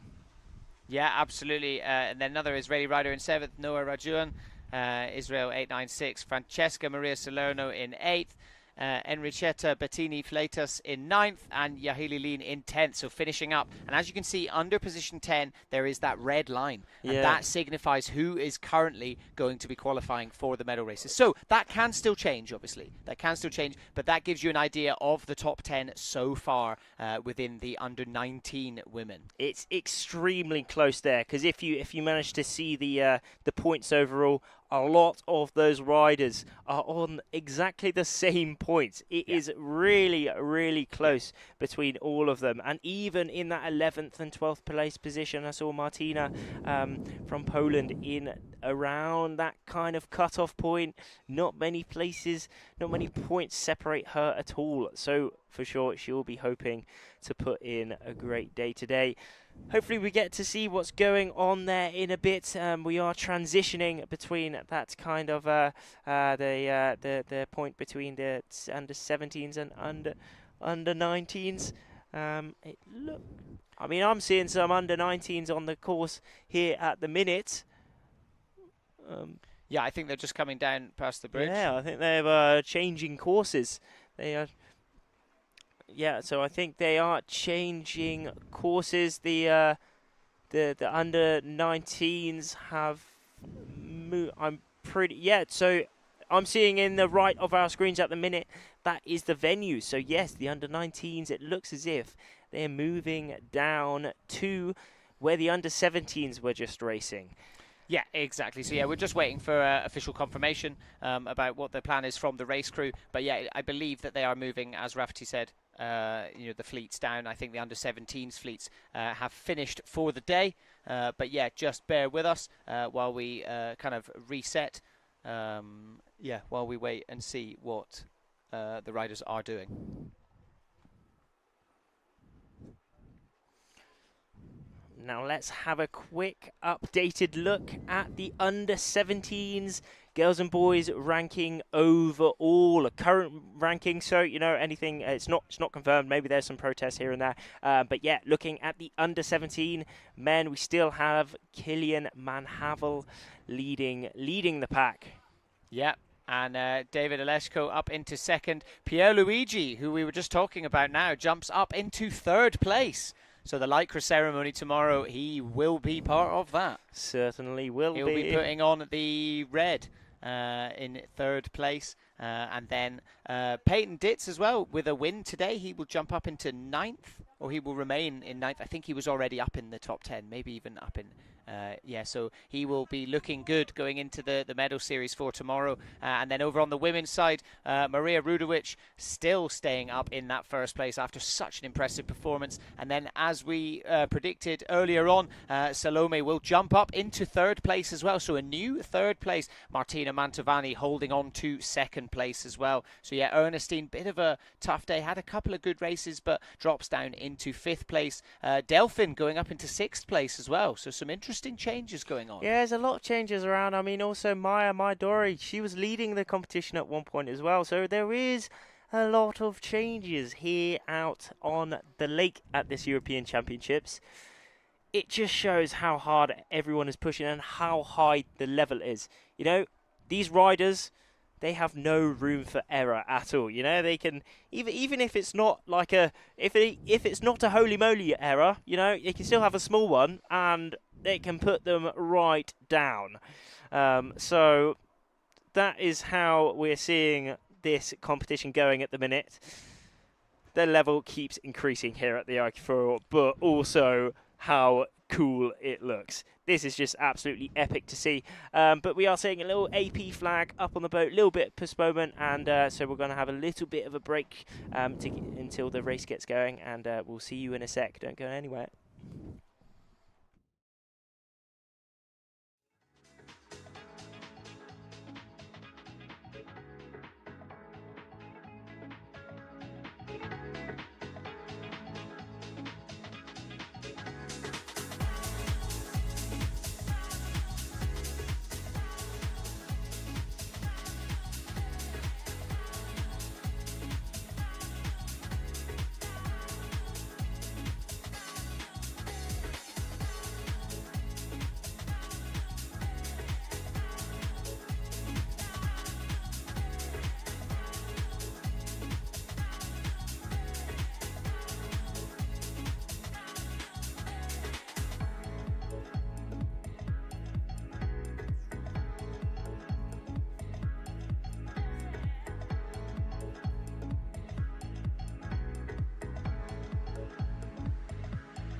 All right, welcome back. After a short break, we are here for some more action on day 6 of the iQFoil Youth and Junior European Championships.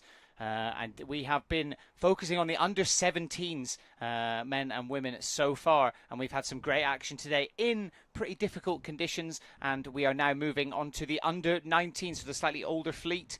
Rafty, sum today up for me so far. That's a really tricky one because It we've is. had both extremes, you know? Yeah. You look out on the water and it is so dreamy. I mean, look, we've even got the sun right now. It is lovely. However, the wind has been patchy. Yeah, Yeah. patchy. It's been tricky. It's been a bit dodgy. But, you know, I mean, all these are not, well, some would say dodgy, but it's just the wind. Yeah. You know, it's just how the wind is. So there are some people that have been coming out on top. Some people maybe not so happy, maybe not having the most ideal what they are hoping for, but it's still racing out on today, and the winners will be extremely happy. Absolutely, yeah. It's been a difficult day.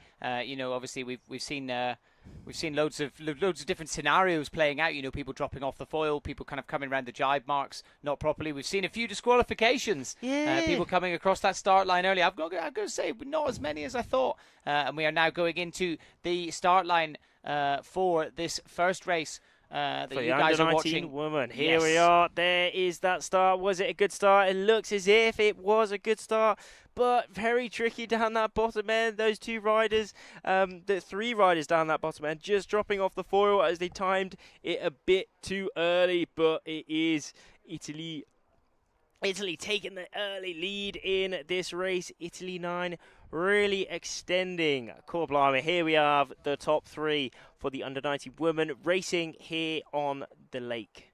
Look at that. Looks beautiful with the bridge in the background.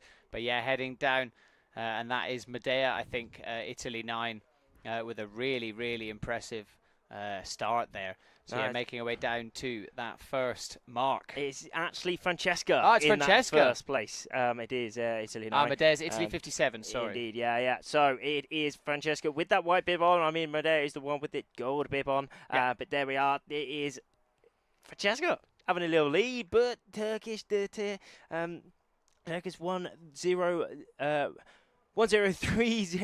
in that set. Whoa, it looks as if she's definitely had the better downwind here. Yeah. Really taking the lead. And also GBR 309 at Darcy Shaw also in there, taking a very good downwind so far in that second place position. But it is all who will be able to round that second mark in first place. And then all it is those two final reaches. Yeah, absolutely. Turkey 1030 taking a really interesting line there. So choosing to stay much further in the middle of the course, you know, not heading too far out. And again, this was something that people discussed earlier on. No, just really dropping light. off. Oh no, she just underlaid that mark by a couple meters, and that meant she dropped off the foil, just trying to make it. Also Medea off that right hand of the screen. Oh, they've all underlaid it just a bit. Oh, dropping off the foil as well.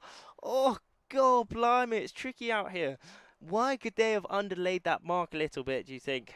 What do you think? Maybe seeing some wind shifts. You know, it was something that we saw earlier on that made quite a big difference. But again, you know, taking a look out, this is a thermal wind. We are getting, you know, towards the evening here now. Potentially, as the temperature starts to drop a bit, we are going to find that wind is going to become a bit less consistent and drop off. But speaking of that, that is Darcy Shaw making light work of these conditions, proved to, you know, some really good tactics there, and a really, really nice jibe around that final mark. And she will be making her way towards that finish line. Yeah. Really, really impressive there. Look at that, absolutely cruising towards the finish. Yeah, so as some of them didn't quite make that bottom mark, as well, I mean, Darcy certainly did. She took it safe. She maybe read that maybe change in wind, whether that was direction, whether that was strength. She overlaid that mark by a fair bit, but in the end, she actually made it perfect, and that has allowed her to take the lead, take the win on this first race. Darcy Shaw, GBRC 309,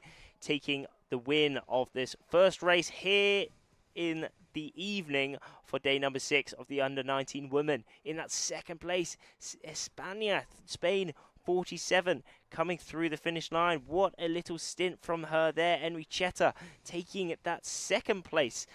A lot must have happened that we didn't quite see. Yeah, definitely. In that, probably at that last jibing mark. Oh, big battle here between France 8-2-2, France 7 also in there as well. Faustine and also indeed Ariane as the rest of these riders. Media coming towards the finish now. Also, I mean, not leading that race. I mean, that might be a discard for her as she's only counting ones, but it really shows how tricky it is out here. Down at that bottom end. There we have Media banging that pin, but just dropping off the foil and being rolled by a lot of those others. But Francesco Salerno, she was leading, but just underlaid that mark just a touch, whereas Darcy Shaw made it absolutely perfectly. Coming towards the finish, there is that jibe. You know, look at that foot change, just absolutely dreamy. No messing around there, just bang bang foot change right onto the other side, and off we pop towards that finish, taking the win for the under-19 women here. Oh, look at the win though, it's pretty light, and there we are, Darcy Shaw taking the win. Awesome there from Darcy Shaw. Really impressive performance there.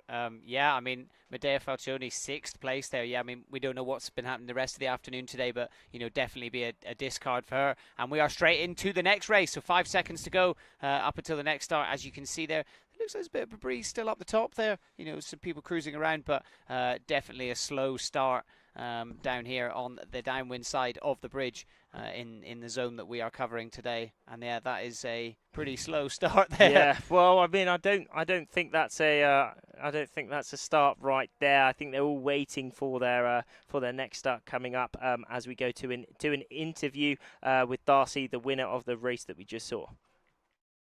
Yeah, we are here on the winner with Darcy, currently in 4th and starting the day with a win. How is it? Brilliant, yeah. Just stayed in the gusts and kept going when everyone dropped off, so I feel good. Yeah. Are you pretty confident in those light wind slalom conditions? Yeah, it's all right. So what are your expectations for today?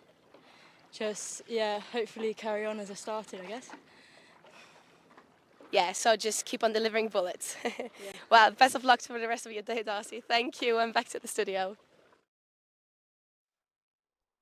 Thank you very much, Celia, for that interview with Darcy. Darcy, a girl of few words, but you know, she's in the zone. She is racing. She doesn't want any outside kind of distractions. She is ready to race and hopefully get on top. Well, she certainly did get on top in that race, didn't she? Yeah, absolutely. Yeah, coming, you know, taking a first place. That's got to be pretty. That's got to be pretty good. It's got to be a nice feeling. Pretty good. Yeah, that's got to be a nice feeling. You know, as we said earlier, starting that momentum early. You know, we said it earlier with Pierluigi. Like he maybe found that momentum a bit later, but you know, to start off with it, I think it's good. You know, you find that momentum, but also you don't want to apply too much pressure to yourself. You know, you're like, well, I've done it once, so I've got to do it every time. And instead, you're like, rather than thinking I have to do it, you think I can do it. You know, and I think there's a really important distinction there when it comes to these athletes' mindset. And, you know, rather than feeling that pressure, it's important to just recognize the victory and that you can do it. So yeah, hopefully Darcy's going to be able to carry that over into the next few races. As you can see there, the red and white flag that is up on the committee boat there, that is the AP flag. So that means we are kind of on hold. So they are waiting for the conditions. So I guess after that last race, they kind of realised, you know, potentially the conditions aren't quite consistent enough to run fair racing. So we are just on hold. I mean, looking out from where we are, it does seem like that wind has dropped right off. But equally, throughout today, I've been continually surprised with how light the wind can be and how these athletes can still make the most of it and put on a show. So yeah, AP flag still up. Looks like there's a bit of discussion going on between the race committee and then the athletes, the riders, all sort of gathered around. Essentially, at this point, they're just kind of waiting, really, aren't they, Rafty? They're just kind of waiting to be sort of doing what they're told, essentially. Yeah, I think some of these riders will want to race, but also some of them won't want to race. Yes, you know, obviously we are getting towards the evening now. You know, it's towards the end of the day. Potentially, they're going to be a bit like, right, you know, let's. Yeah, I mean, you're looking out on the water, it's still lovely conditions, but believe it or not, it's 7:05 in the evening. It's rather late in the day. I mean, the conditions are Oh, I mean, it's sunny. It's still really nice and warm, which is great. I mean, still no wetsuit time. It's nice and warm. The water's nice and refreshing as well. But I tell you what has eased off as well is the wind. Yeah, just about to say the wind really looks like it has dropped, and that's kind of to be expected here. You know, it is a thermal breeze, isn't it? Yeah, that's it. So usually around midday it does pick up a little bit, and then towards in the afternoon that's when it should be nice and powerful. And then towards the end of the day, once it starts getting cooler, sun starts to go away, then it does get a bit lighter. And this is what I think we're seeing now. It's getting a bit cooler later in the day, and we're seeing the wind drop off a bit. But yeah, hopefully we'll get some racing going. Do not go anywhere, but we're going to go for a cheeky little break until things get going again.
Okay, and we are back in. As you can see, it does look like the wind has dropped off, but we are going to go onto the water and have a bit of an interview with Gonzalo Costahovel, the class manager, who is going to give us an update of what the plan is. Yeah, as we are on AP, we're here with Gonzalo. And Gonzalo, how has the day been so far? It's been a long day, challenging. We are definitely putting the sailors to learn their new light wind skills. They're adapting very, very well. It's good to see how they plan their run-ups in a much different way when they do it open sea with a lot of wind. So they're learning, we are learning, and we just hope that tomorrow, being the last day before the medals, it gets a little bit better. There's a good forecast, and then of course we have the day after tomorrow, the medals, and we are looking forward to it. All the age groups have been able to do the amount of races they needed to get into this medal series, so that's what we wanted to achieve today. That's why we had priority on the under 17 boys gold and under 17 girls. So yeah, it's good. It's a bit late, but we are hoping for one more gas to get the under 19 girls running on this lower course, and it seems like it might come. So yeah, fingers crossed. Well, it has been tricky these past days, but it has been running somehow smooth. Like, how do you do it? What's the secret? Yeah, we definitely have a very experienced crew in both areas, and we are trying all the time to be on it. Like we are even today with timing the gas when they come. You know, okay, we see them foiling on the other course. It's going to be like 4 minutes, so let's do the warning signal now. And we're definitely giving our most. And the sailors are used to all this. You know, they adapt very quick and they're on it, so they are not missing their starts. You know, they prepare themselves very well. Luckily, we are close by to the beach, so they are hydrating between races. And of course, this place, yeah, the last couple of days have been tricky, but earlier in the week it was amazing conditions. We know it can be really, really good, and hopefully tomorrow and the day after we get these really nice Embrun conditions. So yeah, looking forward to it. When we have wind, Embrun has really shown to be a great place of racing. Thank you so much, Gonzalo. Thank you, and back to the studio. Great to hear a few words from Gonzalo and Celia out on the course. I mean, we're not too far off the course. We're just on the side of the beach. We can see it as well. It has dropped off, but great to hear that they have really been trying their absolute best to make this happen. And we've seen they have tried their best, and it's been successful as we've had races throughout the day. But also something he touched on was the adaptability of these riders that I thought of earlier. I mean, we saw at the start of the start of the day, the riders having some tricky maneuvers, tricky situations. Sometimes not having the start the best, sometimes not having the maneuvers quite the best. However, throughout the day, they have developed. They have got the starts better and better and better. And throughout the courses, you know, doing those maneuvers extremely hard, foiling out through all of them, putting in some really extremely big pumps. And now we're just waiting to get those final races. Final races done. Are you hopeful, Sandy?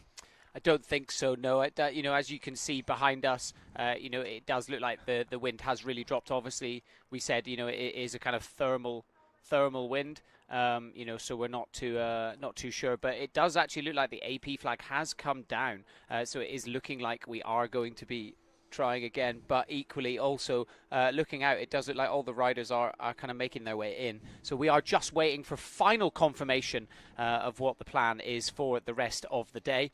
Obviously, we are towards the kind of end of the day now as well.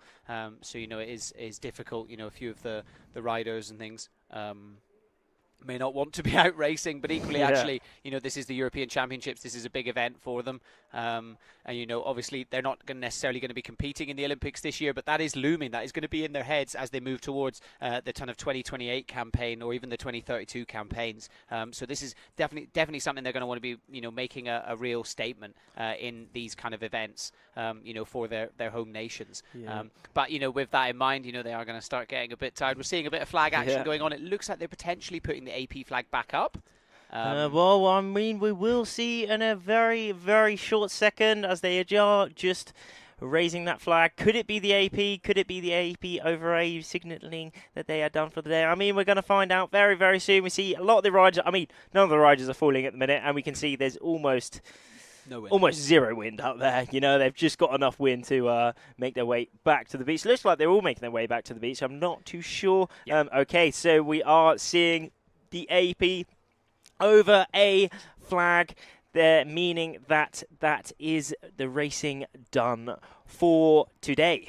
Yeah, Exactly. So that is the racing done. So that is the under-19s women's fleet. They have been sent back in, and we have finished all of the action for today. Thank you so much for joining us. We hope that you guys have had a great time enjoying the show with us. As Gonzalo said earlier, fingers crossed the forecast is looking a bit stronger tomorrow, but especially for the medal series on Thursday. But tomorrow, the penultimate day, it is going to be a big day of racing. It is the final day where all of the fleets will be racing. So please do stay tuned to all of the iQFoil social channels. Make sure you subscribe to the YouTube, follow along so that you don't miss out on any of the action. And we will see you tomorrow. Yeah.